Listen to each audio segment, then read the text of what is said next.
All right. That's what she said. As long as you guys are flexible.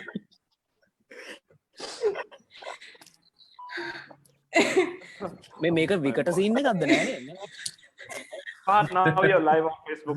You can see it on the top of your screen. Hey, Facebook. Oh yeah. Okay, guys, we are live. All right, let's just wait a few seconds for people to join in. And okay. Oh yeah, we're live.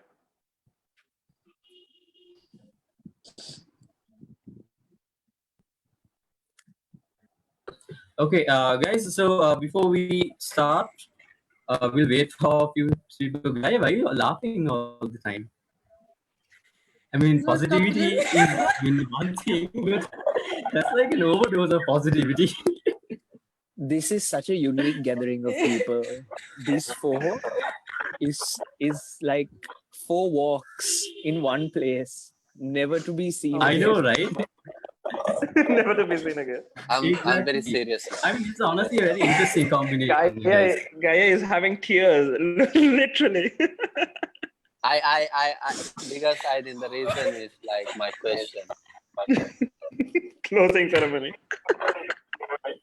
Miss Cody, I like you. I like you. Keep smiling. It's positivity. It's about positivity.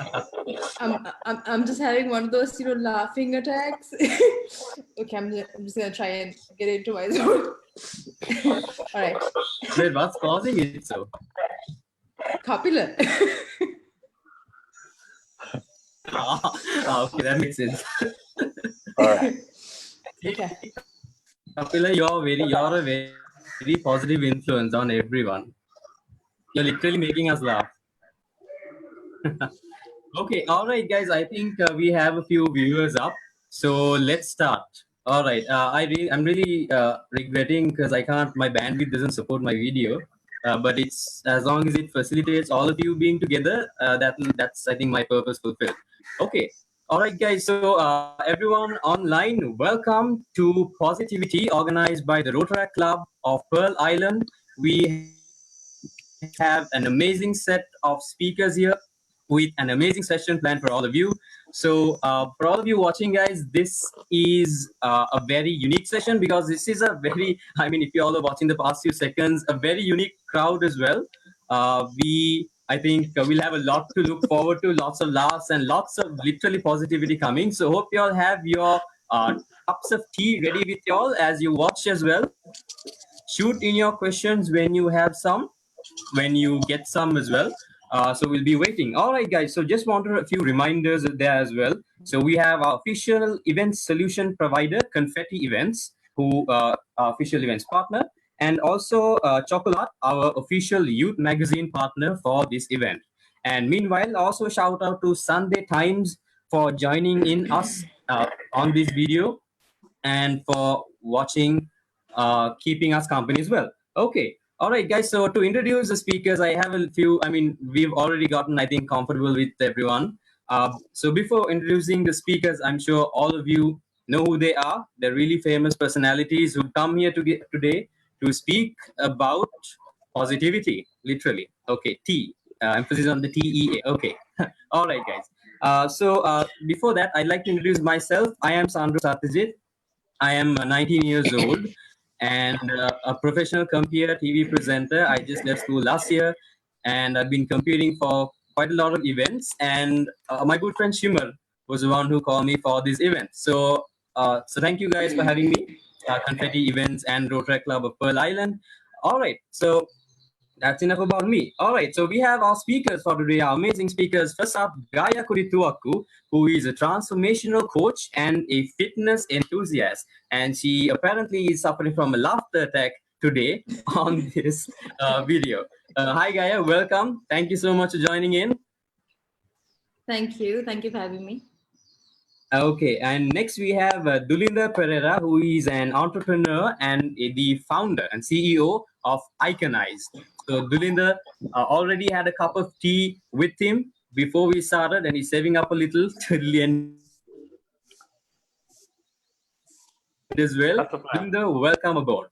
Thank you so much. All right. And next we have Fahad Farook. Fahad is a trainer and a certified transformative coach as well. Fahad, welcome aboard. And thank you so much for joining us. I think he just made a cup of coffee, guys. A cup of tea, I think. Is it tea, Fahad? Yeah, Kopi. Make a kopi. coffee there. Ayyo. Positivity. Sorry. Ayyo, that's fine. Kopi hangangin වැඩිය පේන්නේ නැහැ නේද? Right. You already finished it. Oh my god. Okay, and next we have Kapila Ranasinghe, who you might all know, global active. Kapila, thank you so much for joining us. Thank you. Is it enough? Thank you.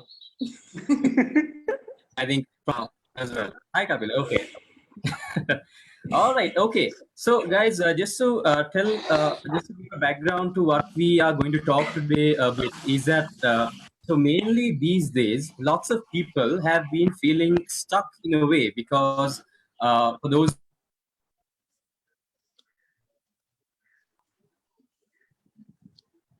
who don't have the privilege to, like Dulinda said, to go out there and help. So, what most of us have been doing these days is being inside our homes. I mean, that does help us. So, that does help. That not only helps us, but also helps every human being right now with the situation. But guys, I have to admit, you might agree with me as well. We are feeling a little bit stuck, if I'm not mistaken, because most of us. Because I know it's psychology, when you don't have people to talk to, when you don't have the human touch, and looking at someone face to face, it takes a toll on your psychology. And not just that, missing our normal Friday nights and weekends and even our workspace, guys. I mean, this is taking a toll on all of us. But there are very few amount of people who are growing day by day, if I'm not mistaken, who are growing and capitalizing on this situation. So today, guys, all of you speakers, I think were chosen, and I definitely from your social media content, because all of you guys are practitioners and speakers. Y'all practice what you preach. So, and that is why I believe y'all are the best, I would say, to advise and to speak about what is going on in today's society. Okay, so guys, just an open-ended question to all of you, right? So, Dulinda, if you can answer this first, what have you been doing these days? Is it quarantine? Is it just quarantine for you, or is it different? Have you been working? Tell everyone what you've been up to. Well, fortunately enough, the line of work that I am in benefits the most out of the whole lockdown situation, because most of all the companies are going through a digital transformation, and people who were not quite keen on online working and whatnot has taken up the whole situation, because whether they like it or not, they have to get themselves adjusted to it. And brands around the country has come to see that even if the curfew is lifted, hopefully by the end of this month or so, from what I hear, this situation of social distancing and no public gatherings and whatnot will continue for the next 6 months to 1 year to come forward. In a situation of that sort, a lot of companies are going through a digital transformation, which in return keeps us very busy as a company, because we have to provide those solutions to the clients. But since lately, we've been following me. We're doing a massive project with the Sri Lankan Army, and in and out, I've been at Army headquarters mostly. So yes, that's what's going on. Okay, thanks for that, Dulinda. I mean, that's a really great thing that you've been doing, moving around at a time where most of us don't. I mean, you have the privilege to move around, and you're using it very responsibly, I would say. So that's really great. I hope to. Thank you so much, Dulinda. Thank you. What about you, Gaia? What have you been up to? I mean, I saw your story yesterday. You have been up to some Ayurvedic detoxing, if I'm not mistaken. How's that been? And what have you been doing quarantine-wise overall? So the only difference that I'm experiencing is the fact that I'm not training at gym, because I always have been working from home for the past 3 years. So it's not very different for me, and I kind of say I've always been kind of in isolation. So I don't Yeah. really socialize much. I don't go out much. So it's like I'm very comfortable in this space, and I'm gonna sort of make this an opportunity to do things that I couldn't do before because of like circumstances. Like this Ayurvedic thing, I would have never done it before if I was training and going to gym and just pursuing goals the way I did. So I'm just kind of I'm enjoying it, to be really honest. I like it. You're enjoying it. That's amazing. Thank you, Gaia. All right, thank you, Gaia, for that. And what about Fahad? What are you up to, Fahad? You seem very social media wise. You been very quiet. I mean, as I see it, I mean, you've been posting, but it's mainly like I saw a few videos of you speaking, and you've been moving, but you're not that visible person. What is the secret? What have you been up to, Fahad? Well, I think, and I think most of the people here will agree that when you get to a certain point, you get really busy doing BAU, like business as usual, where you're running your day-to-day type of things, right? And when that balance shifts, the amount of time you get to learn new shit, to invest in yourself, etc., that ratio reduces. So initially, when you're starting out, maybe you're like 90% getting into it, trying to build stuff and 10% doing, but with time, with your network building up, doing it is 5%. Now that doing time physically is less because what I do involves people face to face, right? So that's less. So I'm consciously using this time to build, and build means I've started a couple of chapters on a new book. Hopefully that'll be out sometime soon. Oh wow, that's amazing. I'm starting something called the Double F podcast. So I'm recording videos on that, audio and video both. Apart from that, I'm working on revamping my entire website. Also at the same time, trying to figure out how I can take my own value proposition, all the stuff I do in a regular framework, and then put it into a framework where the consumers can consume it these days. So now I think for me is not a time to shout a lot and say this is what I'm doing, because I'm not actually doing. I'm in the building sort of phase now. Wow, that's amazing. So I think the vibe I got was correct. So something is happening behind the scenes and you are working, right? So thank you so much for sharing that. Something's always happening behind the scenes. Definitely. I mean, it's always what happens behind the scenes. That නෑ එහෙම කිව්වම ඉතින් පොඩ්ඩක් වෙනස් meaning එකක් එනවා වේ පහත්. ඒ වගේ වයස වැරද්ද. වයස වැරද්දද? I'm still 19 නා. අන්න එකයි මං කියන්නේ. Okay, no, honestly. So behind the scenes, ඕනම දෙයක් වෙන්නේ anything, it's all built behind the scenes. So it's after that only it comes into the light. So thank you, Fahad. Thank you so much for that insight. So Kapila, what have you been up to? I have seen a few videos of you as well. I just saw your new video early in the morning. How you speak to nature. I really love that the meaning behind that video. How you communicate with nature, because the universe is about giving. And when you learn to give to others as well, you resonate with the energy of the universe. And I think you understand that well in that way. So what have you been up to, Kapila? I mean, apart from what you've been doing on social, putting up on social media, your amazing content, what have you been up to? Yeah, so first of all, thank you for the invitation. And the second thing is like, I'm not stuck. I think people are not stuck because the outside world is stuck. So we are not stuck, because if you think like that, so everybody is not stuck actually, because when you put this stuck as a word, so we feel like we're stuck with something. So therefore better we can remove that word. We are not stuck. This is the life we are always like looking for. So the outside world is stuck. So sorry about that. And the what I'm doing actually, sleeping, eating nice food, and enjoying nature, talking to different animals, and surrounded by, different things, and connecting with new friends, and new friends in the sense like very long time I didn't talk to some people, but every day I'm talking to like people who support for my journey and who appreciate and motivate. So, and also the Fahad say he's writing a book. I also I started my like one book is about gender stereotypes before 4 years, but still I didn't finish it. But yesterday again, Yeah. I was typing, and I happy to say that I was typing like a half page whole day, like half a page, like only maybe 100 words, maybe, or 200 words. Yeah. So, So but you'll be it will, writing a book. yeah. And another Okay. book I'm also writing is about poem book, and also I'm doing every day. I'm working for the government because I do consultation for the Minister of Agriculture.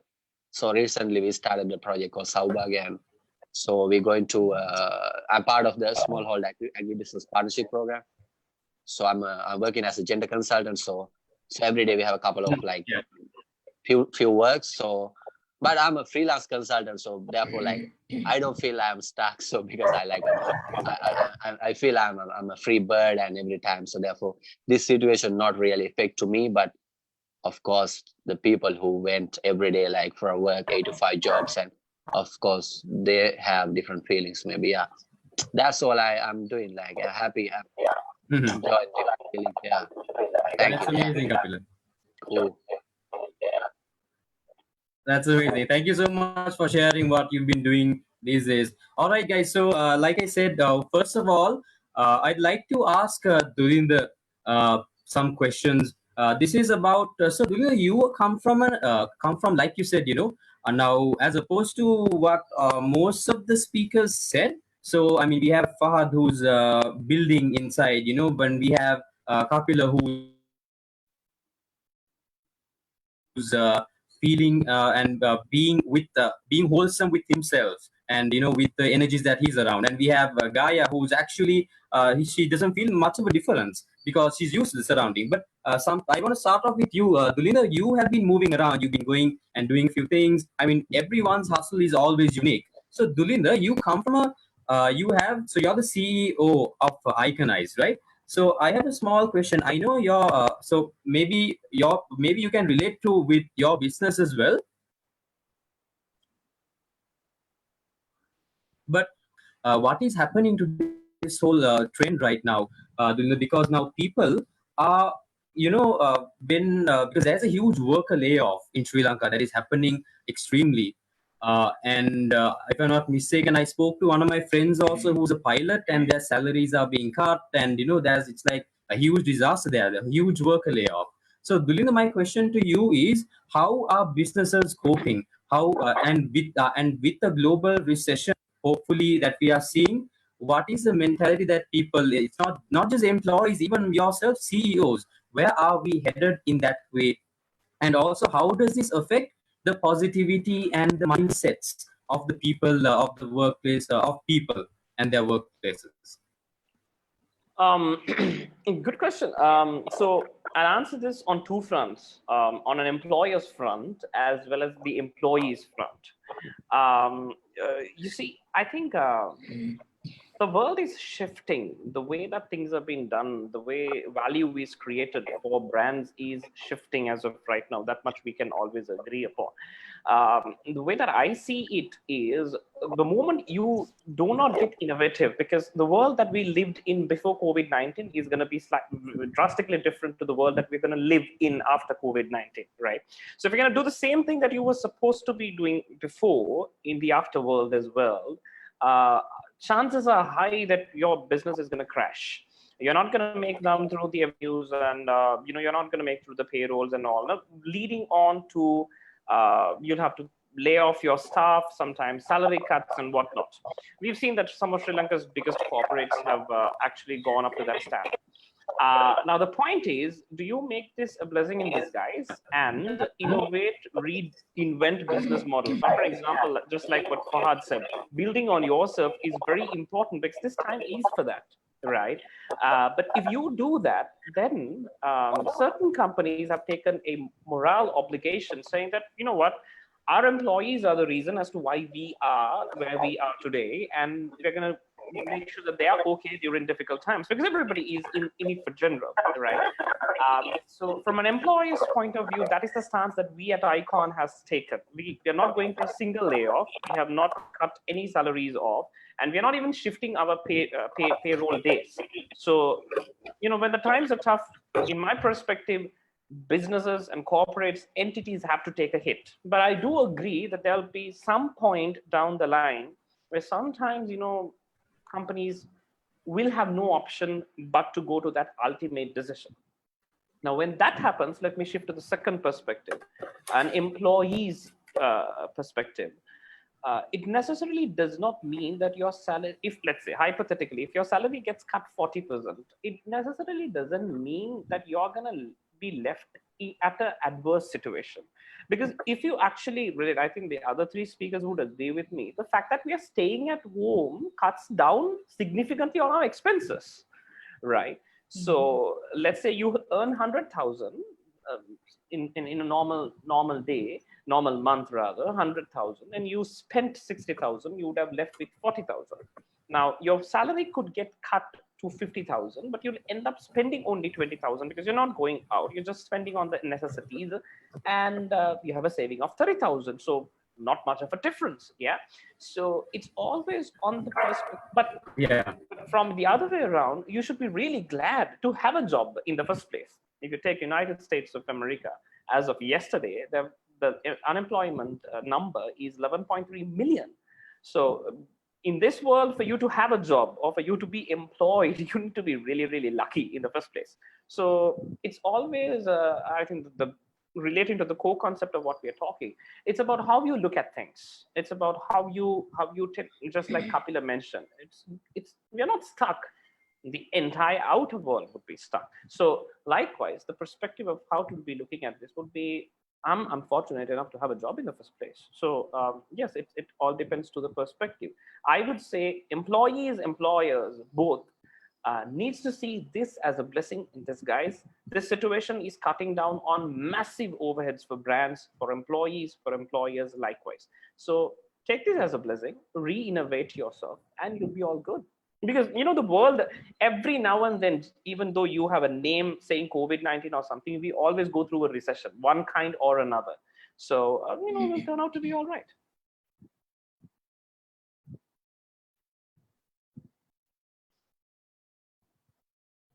Sandro. Check one. Fahad, this is the point where you jump in and then you moderate the rest of the.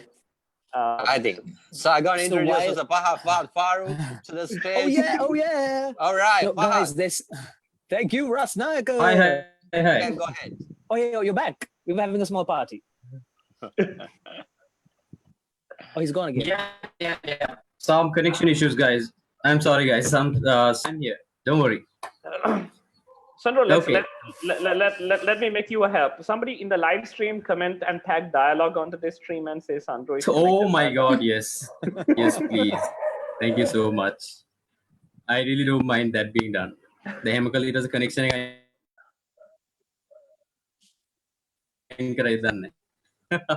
But they can't do that because I'm paying this. Yeah. Okay. Thank you, Dulinda. I didn't catch the last part, but I'm pretty sure like everyone stream. Were you done, or were you still talking to them? Sorry. I mean, long story short, it comes down to your perspective and how you look at things. All right. Okay. So the initial lines that you focus on, Dulinda, with that, I had a small follow-up question. Now, with what you said, although it does depend on the perspective. So how do we battle this perspective? Now, most people aren't so like people with rock hard mindsets. Of course, they can get used to this work from home thing, because people like even Gaia said, she has been working from home, so she's quite used to it. But what about the people, Dulinda, for someone like you, what do you think? Where do you think the workforce culture is headed? Because people are working from the comfort of their home right now. And that is quite, when you take government workers, when you take, say, even lawyers, there is a wide range of professions. that take up, being actively there in society and, not being at home and working. So, and, normally people also have these are very common phenomena, you would agree. People go to work, they have the work stress, they come home and they are happy normally, right? Yeah. But now what's going to happen is that, we are moving through this cultural shift, where people's, even their work stress will be at home. So will people, even forget CEOs, forget employees, any worker in the world, how will they adjust to this mindset, and how will they be able to keep themselves positive with this change in culture that is coming? What are your thoughts, Tulida, about that? Right. So here's the deal. Humans in general are resistant to change. That's the bottom line. That's the fundamental that we need to start off with, right? But essentially, the best way for you to adapt to change is to be in the change, right? There is no better way of getting you through to there. I doubt that 90% of the entities that are doing a digital transformation as of right now would have gone through the digital transformation if this never happened rather. Yeah. So essentially, I do believe in the fact that there are certain professions, just like you mentioned, that would require a physical presence of actually being there and whatnot. Right. I agree with that. The world is yet to come to a point, the world in general, not just Sri Lanka, the world is yet to come to a point where, for an example, a judiciary system is created online. The world is yet to come to that point, right?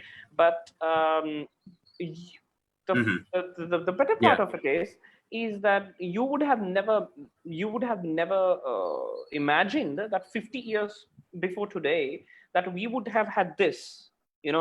This was never a thing. The four of us are now having what would have ideally been a event that is hosted in some sort of an auditorium or whatever, and the four of us would have gone through like a huge dilemma to get ourselves dressed and come and whatnot and speak at a forum, right? This is something that Ideally, I do know. For an example, I first met Fahad in Kandy, I believe, at Trailblazers, and Fahad really had to go through a lot in getting a matching Batman T-shirt to wear. So imagine the pain. So now you're saving and that the pleasure, and you're saving that for Fahad by getting him to do this, what he does best, at the comfort of his home. So it doesn't necessarily.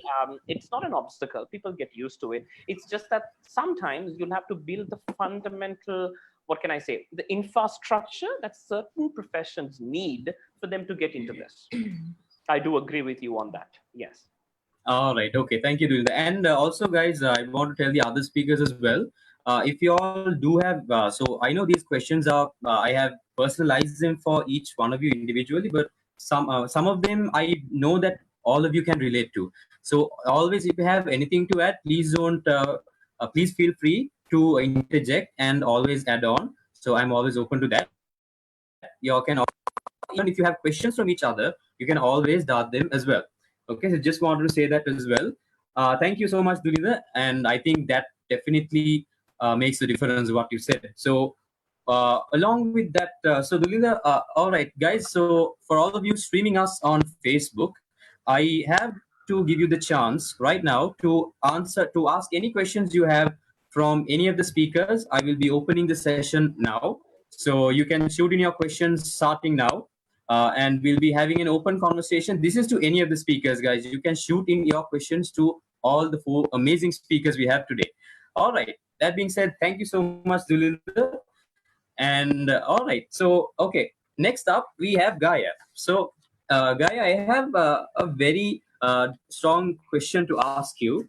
This is, so I don't know if you remember 2 years ago, I spoke to you and I noticed your tattoo. That is your tattoo of mental alchemy, right? So, and this concept of mental alchemy is something that many people don't know. So I recognize this because I still have an interest in alchemy. Yeah, I can see the tattoo right now. That's on your right hand, right? Yeah. Yeah. Yeah, yeah.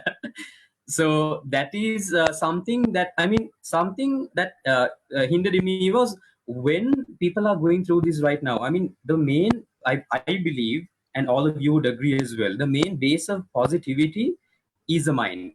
And I think you, of all people, definitely believe that, because, so when I was aligning questions to talk to all of you, so I wrote keywords on top of everyone. So the keywords I had for you are discipline and the mind, literally, because that is what I think defines you the best, because you'd agree, definitely.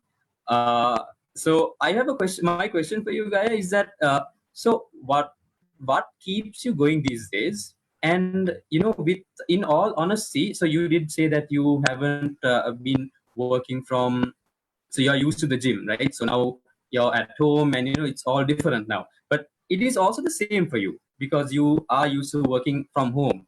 So in all honesty, guys, so now most of us these days, so when it comes to discipline and the mind, my question is a little bit based towards that direction. So I mean, most people, I mean, okay, personally speaking, I sleep at least 8 hours now, when normal days I get at least 3. That is really bad. 3 to 4. That's really bad. So, but now I get 8, right? So I mean, for me that's bad, because I work and I sleep more. So just like this, Gaia, I mean, I'm speaking on behalf of all the youth. Youth can over the vice, right? So y'all are also youth, but like 19, 20-year-olds. I mean, Fired, you get Fahad. the feeling, right? No, you guys, all of you look young, guys. Come on. I'm the oldest here, actually. Wait, really? Okay, I have no idea how old you all are. Okay. I think, I'm the... I'm Oh my God, ageless. seriously? No. Fahad is older than me. What am I saying? Yeah. Oh my God, you're so much older. That's 10 years ahead of me. More than 10 years. I'm 19. 2000. කියාගෙන යන්න දවස් වලට එක. දන්නවද කියන්න. Miss Cody is 24. Sorry, 26. And the person who are talking here is 31 years old. Farook is, show me your face. He's he's 30. 15. නෑ ඊට වඩා වයසයි. And the first person who initiated this platform, is 32, and I don't have age. All right, back to the conversation. Back to the conversation. All right. Okay. What is your question? What is your question? You can All ask right, from guys. Gaia. All right. Okay, about discipline, yes. Should I just answer this? No. Yeah. So Gaia, I'm sorry. Just let me finish the last bit.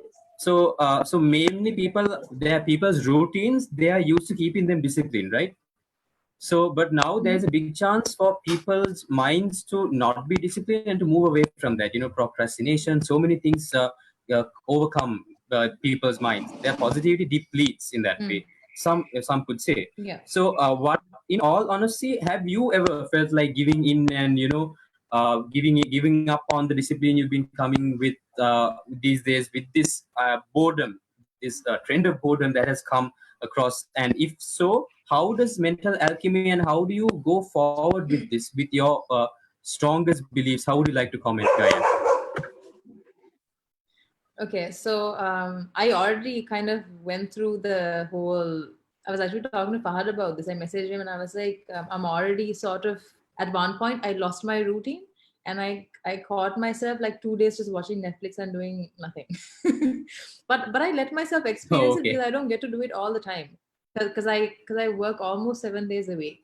Because I work from home, it's not like I take major day offs or go on vacations or anything, but I enjoy my work, so it doesn't feel like work sometimes, but it is a lot, because I'm constantly talking to people, and I'm constantly sharing myself with people, with my clients, because when you train women, it's not just like surface level conversations, it's about like emotional trauma and things they're going through. It's not just like physical fitness, there's like so many layers to it when you're training women.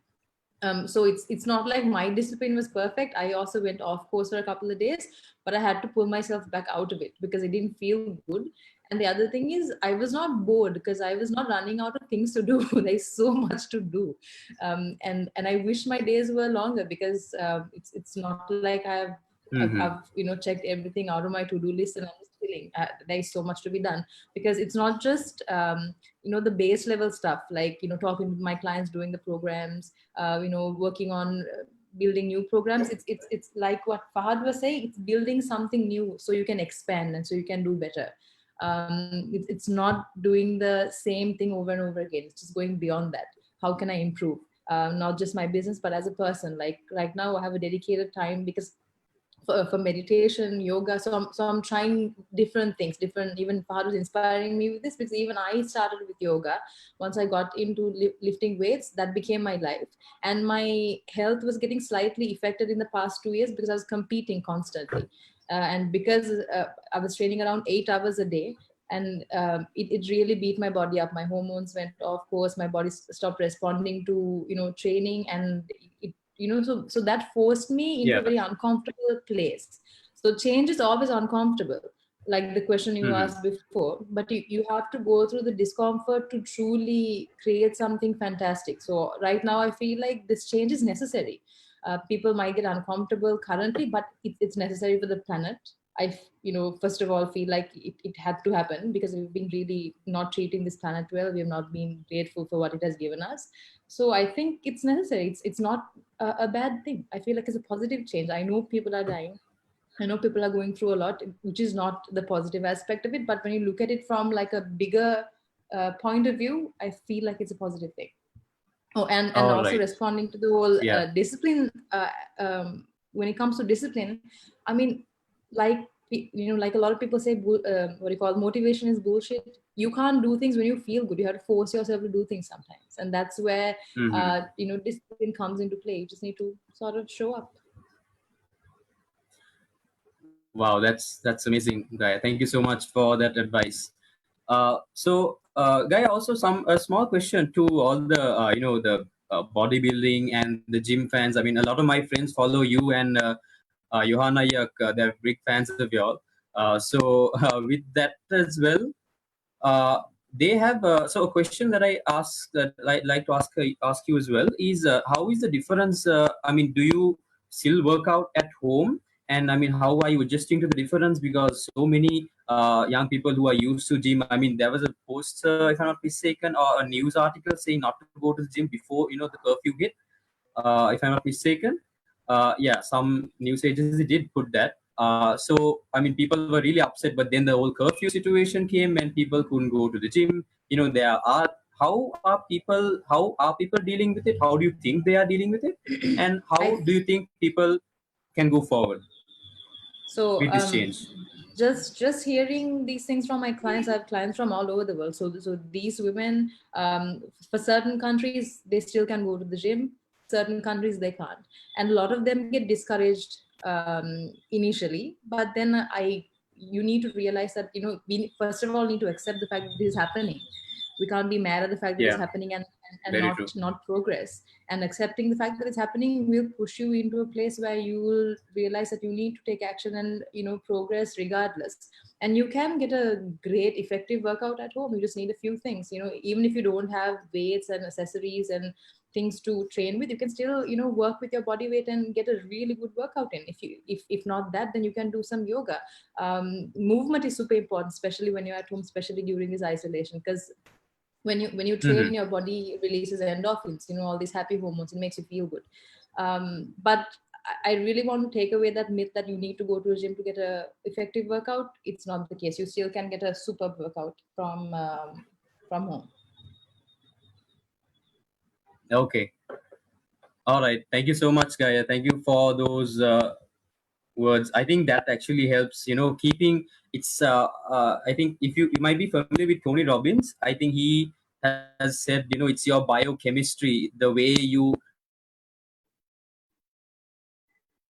keep your alive when they're running. I think you reflected quite a lot of that same, I think, vibe that I got from him as well. I'm a big follower of him, and I see quite the similarity between you two. I mean, you have to keep moving. Momentum is what gets you success. I believe that's what you mentioned a lot. So thank you so much, Gaia. And All right. So that being said, guys, so right now we are going to move into an open discussion. So that is, I'd like all the speakers to fill in your input about this. So we have a few questions from the audience. So this was directed, I think, to the question that I asked from Dulinda. This is regarding Dulinda. This is to you and to the others as well. So could Lakshan Vijay Suri is asking, could this mean that in the future, once everything is over, the work from home concept would be given more prominence? So what are your thoughts on this, guys? Can Shall I repeat the question speak? again? Right. Yeah, y'all can. Go ahead. Yeah. Everyone, So for it's open for all of you. Yeah. For example, like I'm part of the Global Meningitis Alliance, and not currently actually. Normally, like the person who are doing documentation and everything, she's from UK, and another person she's working from Washington DC, and 11 people, staff people, they are working actually Washington DC, and another person who are doing social media stuff, he's working from New York. So like there are different people working from different countries, different regions for one organization, one network. So therefore, like we are always telling this selfie concept, like we have a selfie, we are taking selfies always, like that. Like it's very close to us actually. Like people will work one day they will work at home, from the home, and because this physical entities, physical spaces, it will not give value for for some organizations, because it's all about, I think we are mindful about what we are doing. So yeah, I think it will come. So but sometime maybe we have physical space but we are working from home. So for example, Google and other companies, they started already. So yeah. All right, thank you, Kapila. So anyone else? A small thing to add to that, I think that there are two aspects at play here, right? One is common sense. So if businesses discover that this method makes economic sense and you're getting the same output with less cost, it makes common sense to continue with this model. But then anybody who's worked in any corporate would know there is this other thing called practice that comes into play, where you start thinking, එහෙම කරන්න කොහොමද ඔය ගෙදර ඉඳලා පොඩි කාලේ කරේ දැන් වරෙන් ඔෆිස් එකට, type of mentality that comes in where the boss needs to see the employee in front of them. එහෙම තමයි මම දන්නේ මෙයා වැඩ කරනවා කියලා, right? ඒක තමයි, that's how I know. Yeah, ඒ දකින්න ඕනේ, control කරන්න ඕනේ. So even if the common sense comes to say that you should be doing this, අර homo sapien කියන සතාගේ we have this really gong practice base නෑ මෙහෙමයි කර යුත්තේ, this is how it should be thing that comes into play, right? So these two things are going to battle. The businesses that can understand that, hold on man, this makes sense and we can do it like this, we'll practice it. The other businesses who are stubborn and who are going to say නෑ වැඩට එන්න ඕනේ මේක මෙහෙමයි, will continue the old way. Who is going to be better and succeed, that circumstance will say. But to answer your question, how that decision will happen is heavily based on those two things. Yeah, I want to add again. I'm sorry, I want to disrupt this conversation. Yeah, adding to that. All right, yeah, I really agreed what Mr. Farook that's okay. said. Go ahead. This is like, an open conversation. Last time I was in I was in New York last year, so I saw like they have very small portion, like what you call this common space, like no, not common space. Co-working space. Co-working. Oh yeah, co-working space. Yeah. They have coffee and everything, like they can share. Yeah, co-working space. Yeah, big companies, they have very small room, and they are working.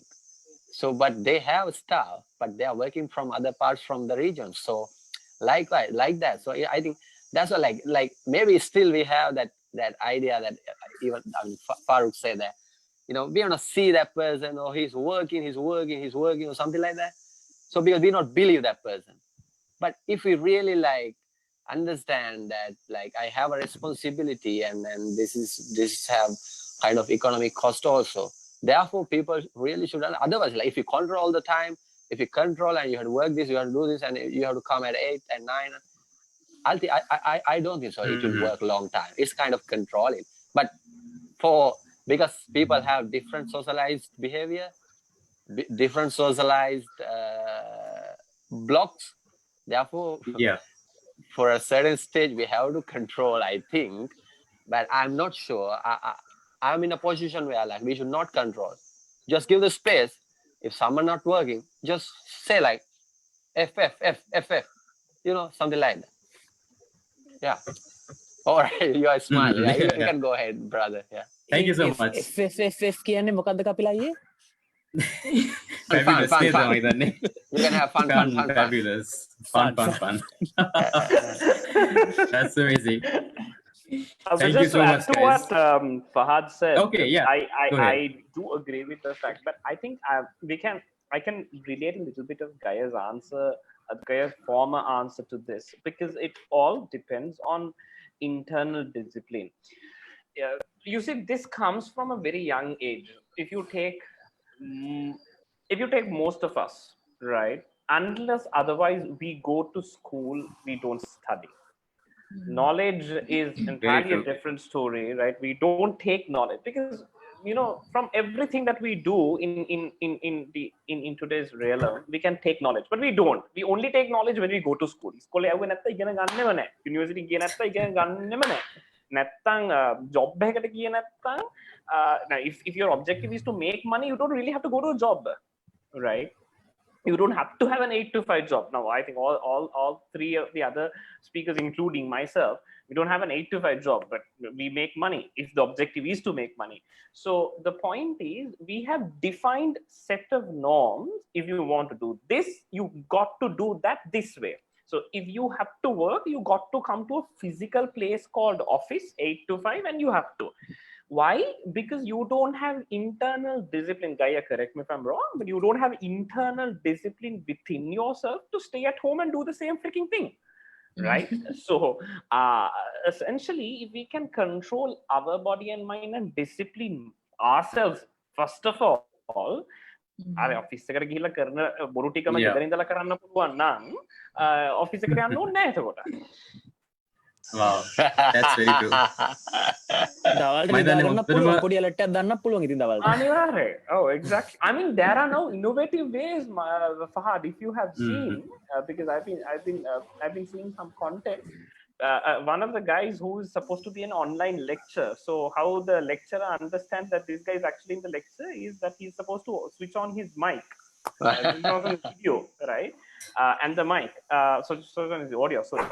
So what he does for the audio is මිනිහා 3.5mm jack එකක් අරගෙන laptop එකට ගහලා ඒක පොඩ්ඩක් දෙපාරක් තුන් පාරක් කරකවනවා කරස් දාලා සද්ද එන්න. I mean, the people who are watching this live don't try this, but I'm just telling you it works, right? මේක පොඩ්ඩක් කරස් කරකනකොට the lecturer thinks that there is something actually wrong with his audio. So it's like, okay, that's fine, Puta. I mean, just switch off the audio, that's fine. And then he gets on it. So you can be innovative. That's very true. So even like right now, basically our assistant, she's still working for us. We're still paying her full amount. She's still working for us, and there's daily work that's happening. You just have to. I've learned it hard way. You need to monitor, and you need to have systems laid out to check if everything is going according to plan. That way, you don't necessarily have to control. All right, that's amazing, guys. There's a small amendment that needs to be made, I think, with anybody who's expecting working from home to be the same arrangement as working from the office. Because what a lot of people think is, what a lot of bosses think is, මේ මිනිස්සයා office එකේ වැඩ කරන විදිහම ගෙදර වැඩ කරන්න යන්නේ. That is not going to practically happen. මොකද ගෙදර කවුරු හරි කෑ ගහනවා. පිටිපස්සෙන් බල්ලා කෑ ගහනවා. ඊට පස්සේ අම්මා කෑ ගහන්නේ මම දන්නේ. I think in the video, all these things happen, right? And then this person has their usual distraction. So it needs to be output based thing. We need to go to that mentality. What is your responsibility? What is your output? Right? So how are you going to get that thing done and make that shift? right? So working from home doesn't mean bringing the office home, but getting that bloody work done from a different setup. The entire arrangement has to be different. Yeah. And also I really like your. I agree with on what Fahad said, because when I mentioned internal discipline, that applies for the employees as well as the employers. I mean, you can't be bloody on Zoom 24/7 trying to check whether the guy is working or not, because I mean, 3 years back when we started Icon, we made it a point that even our full-time employees, they do not need to come to office, but as long as they are there when something arises and a situation is there and their help can be given, that's fine. Whether they do it from their bedroom or their toilet or from Pareuda or whatever, that is not frankly my concern. As long as the situation, the things get done, that's fine. As long as work is being produced. Yeah, and also when we work at home, we can work without underwear also. That's the really cool thing. Otherwise, we should have a full suit and, And adding to that, when it comes to gender equality, for women and girls, it's kind of burden these days, because of course we can work from home, but when it comes to they have to care all the time, because some bloody men, they're not sharing household activities. So because of that, most of the women, they should cook and they should work. They should take care of baby and they should write an email. So it's like that. So therefore, this whole component should change. Otherwise, all men can work from home because they maybe not have proper households because of the patriarchy system. But women and girls, they should do double day work, balancing the family life as well as the working life. So we have to think about the social structure also, but it's all about maybe even in house, it's about understanding households and understanding Thank you so much, Kapila. I think, guys, that was amazing.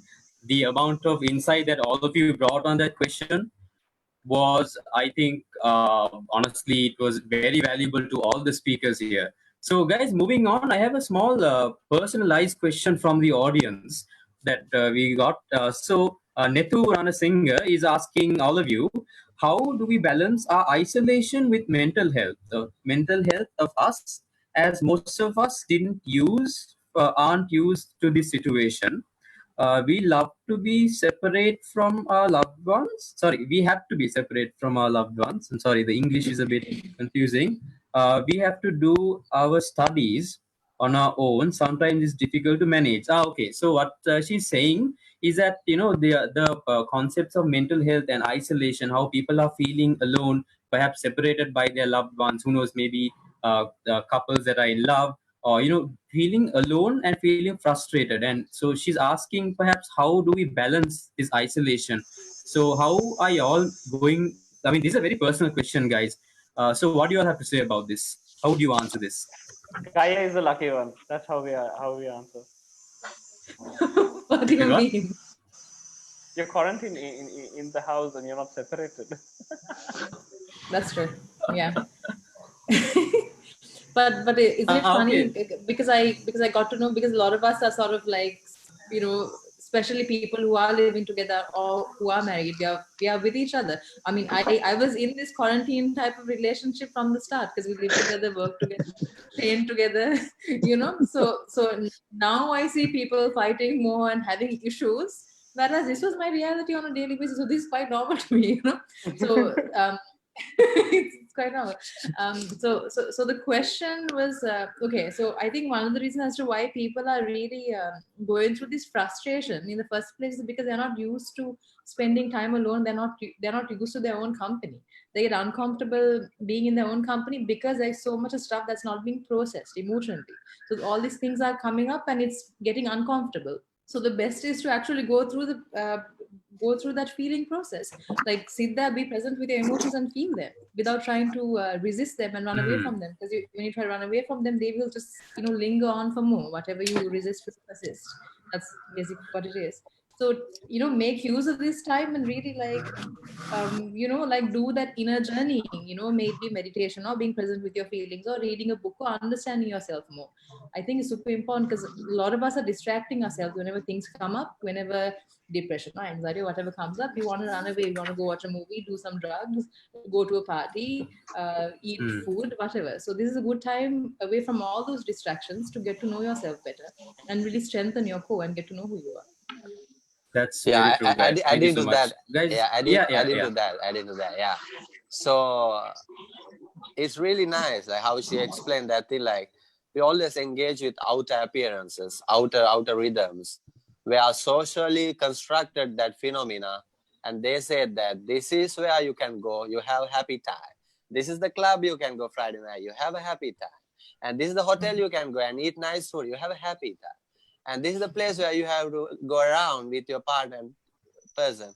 You have a happy time. It's bullshit constructed phenomena. Now this is the time we can deconstruct that phenomena. This is a really cool time. It was boring time with the society and with the always like a working life and going to Saturday or Sunday like a party time, celebrating like so many bullshit, like fancy thing. So I'm telling about the positive side, all right? So I'm not telling like outer things is bad, all right? Just keep yourself positive. Or what a time now, right? So then, as you mentioned, like connect with the things like even if you don't have anything to do, you don't have anything to do, then don't do anything. Just chill. Just look at like this. Just because all the time they say like do something.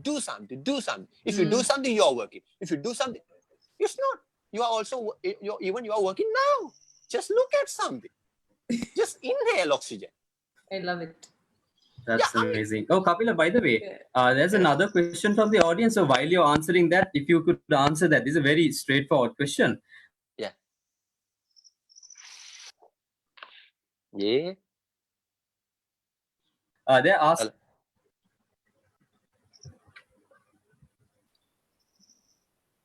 Hello. Hello. Hello. Hi. Yeah. Sorry about that. Sorry. Yeah. So. Okay. I think the laugh attack has. sorry. Now, තවද තමයි මේ කපිල අහන්න ඕනේ මේ what made you the global activist කෙනෙක් වෙන්න තවදයක් තමයි කියන්න ඕනේ කපිලයි මේ one important thing ඔයා කරද්දී අය ඔයාගේ recent video එකත් එක්ක ගත්ත my voice speaking ගොඩාක් සිංහලෙන් කතා කරන මම දැක්කා සිංහලෙන් කතා කරන එක ඇත්තටම ඇඟට වැදෙනවා මව භාෂාවෙන් කතා කරන එක ඉතින් ඒක මම ගොඩක් කැමති මේ පොඩි රික්වෙස්ට් එකක් ඉල්ලීමක් ඕගනයිසර්ස් ලගෙන් සහ මගෙන් සිංහලෙන් අපිට කතා කරන්න පුළුවන් නම් ඇත්තටම මම කැමති අපි හැමෝම කැමති ඒකත් එක්ක මයි ප්‍රශ්නේ තමයි කෙනෙක් අහලා තිබ්බා comment section එකේ what inspired you to become an activist a global activist why just a small personalized question we had මම හිතන්නේ ඒක පොඩි කාලේ ඉඳන්ම මගේ මේ තිබ්බ එකක් ඇඟේ ඒ කියන්නේ මට පොඩි මේවකක් තිබ්බා ඒ කියන්නේ මට මේ පිරිසක් හිටියද මට නිකන් සින්දුවක් කියන්න ඕනේ මට මොකක් හරි කරන්න ඕන පොඩි එකක් තිය පොඩි කාලේ හැබැයි ඊට පස්සේ ඒක මම හිතන්නේ වැඩි වුණේ මට එකක් මගේ ෆැමිලි එකේ ලොකු ස්පේස් එකක් හම්බුණා මට ඕන දෙයක් කරන්න. ඒ කියන්නේ ඒක ඇතුලේ මට මම ගොඩක් නරක දේවල් යන්නේ නැතුව හොඳ දේවල් මම හිතන්නේ මෙයා වුණා.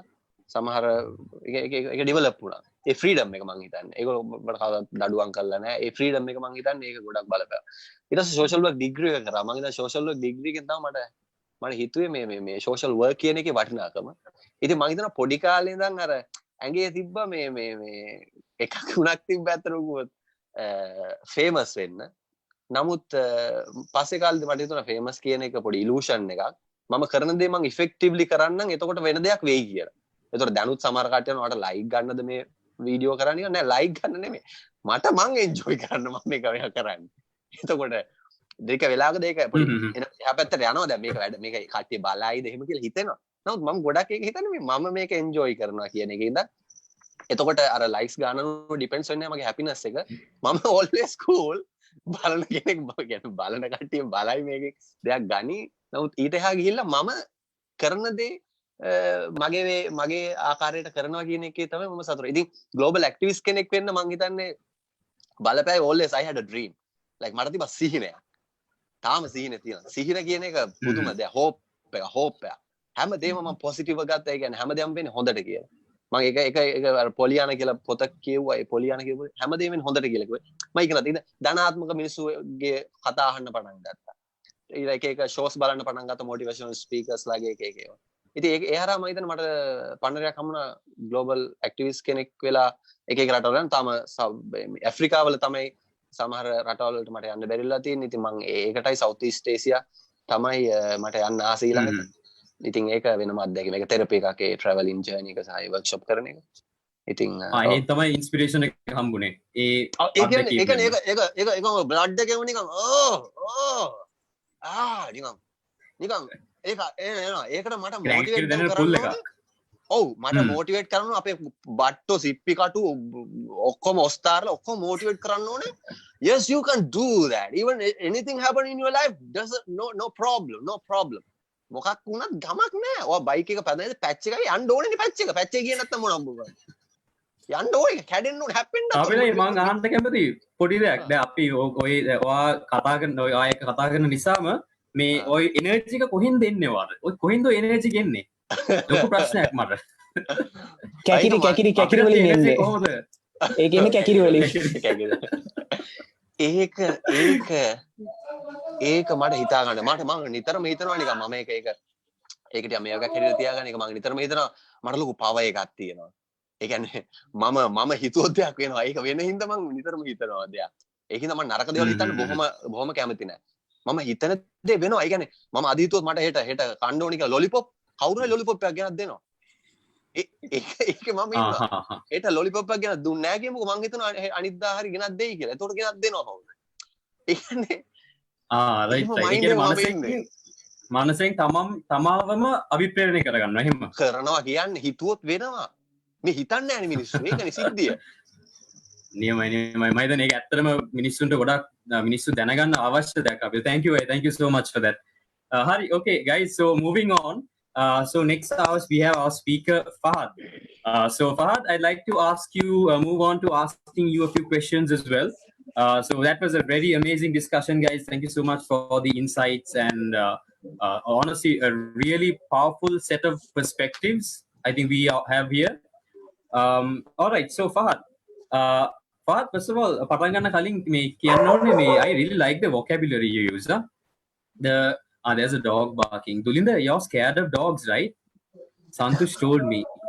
Yeah, like big time. Yeah, I heard. That's an interesting little fact. Yeah. How are you going to the army headquarters and stuff like that? Like it's full of like. No, army headquarters is full of humans, not dogs. Nah, but security ballo or army ballo. Security guards are there. Like dog securities. නෑ වාහනේට යන්න එතනින් බහින්නෙත් නැහැ. ඉතින් shape එක යනවා මොන හරි කරගෙන. අයියෝ නෑ ඒ කියන්නේ බල්ලෝ කියලා කියන්නේ පොඩි ලොකු දත් තියෙන දත් නැති නැට්ට තියෙන නැට්ට නැති කියන ඔක්කොම වලටම බයයි එකලස. ඒ කියන්නේ පොඩි කාලේ බල්ලෙක් කැපුවද? No, actually that is the thing. Because, no. I used to go for an elocution class චූටි කාලේ පොඩි කාලේ and ඒ කාලේ මම දන්නෙත් නෑ මේ જાතිය. I think Doberman අර නැට්ට පොඩි නැට්ට තියෙන එක්කෙනා ඉන්නේ. ඒ බල්ලා ඇවිල්ලා he's trying to play with me but මේ දත්වලට මම බයයි. So ever since that I mean thank you so much මේක අර හෙන්න social media වල ලස්සනට කියවුවට thank you so much. හොඳට යනවනේ. හොඳට යනවා. තරවෙන්න පාදලෙයි. අඩෝ දුලින්ද උඹ දත්වලට බයයි නම් උඹේ සිග්නල් ඇඩ් එහෙම දැක්කම පණ බයින් ඉන්නවා. ඉතින් අර දත් මදි. නෑ මට බල්ලගේ දත්වලට. sorry. අයියෝ. දුලින්ද මම ඒක තරහ වෙන්නේ නැහැ කියලා හිතනවා. නෑ මම නෑ. For bringing that up. In case බල්ලෙක් කෑවොත් මං එනවා ඔයා හොයාගෙනවද. අයියෝ. මේ දවස්වල නම් එන්න එපා. I literally live near IDH. So we are under strict curfew. And එළියට බහින්නත් බෑ. ආවොත් බලාගෙන එන්න. No worries. Okay guys. All right. So okay. ඇත්තටම කාගේ බල්ලද ඒ බුරන්නේ? නෑ Okay, මම we're මේ going ඉන්න off තැන topic, but then පාරේ බල්ලෙක් බොන්නේ බුරන්නේ. okay. Thank you, Fahad. I think this was staged and this was planned. පිටිපස්සේ එන sound effect එකක් Told- වෙන්න පුළුවන්. මම දැන් ඇත්තට මේ නෑ බලන් ඉන්න කට්ටිය even everyone watching, you know, they and honestly it's something, it's not just හැබැයි මේ පොඩි දෙයක් මම notice කරලා කෑගහලා හතර දෙනාම එකතුලා කෑ ගහනවා. හොඳට hina වෙනවා. Honestly, I mean that's good අපි because you know, ආතල්ලේ ඉන්න like, මිනිස්සු joking and having the energy. ශ්‍රී ලාංකිකයි ආතල්ලේ ඉන්න මිනිස්සු set ආතල්ලේ එකක් ඉමු අපේ. අනිවාර්යෙන් okay මේ ඒකත් එක්ක වහත් මේ ඒකත් එක්කම අපි දැන් මම අහන්න ඕනේ වගේ. So may you have a very good reach of people. So something different I have noticed about you is that so you are a communicator. So then mama, I told in earlier also, when it comes to different keywords for all of you, mama udin liyagata. So I know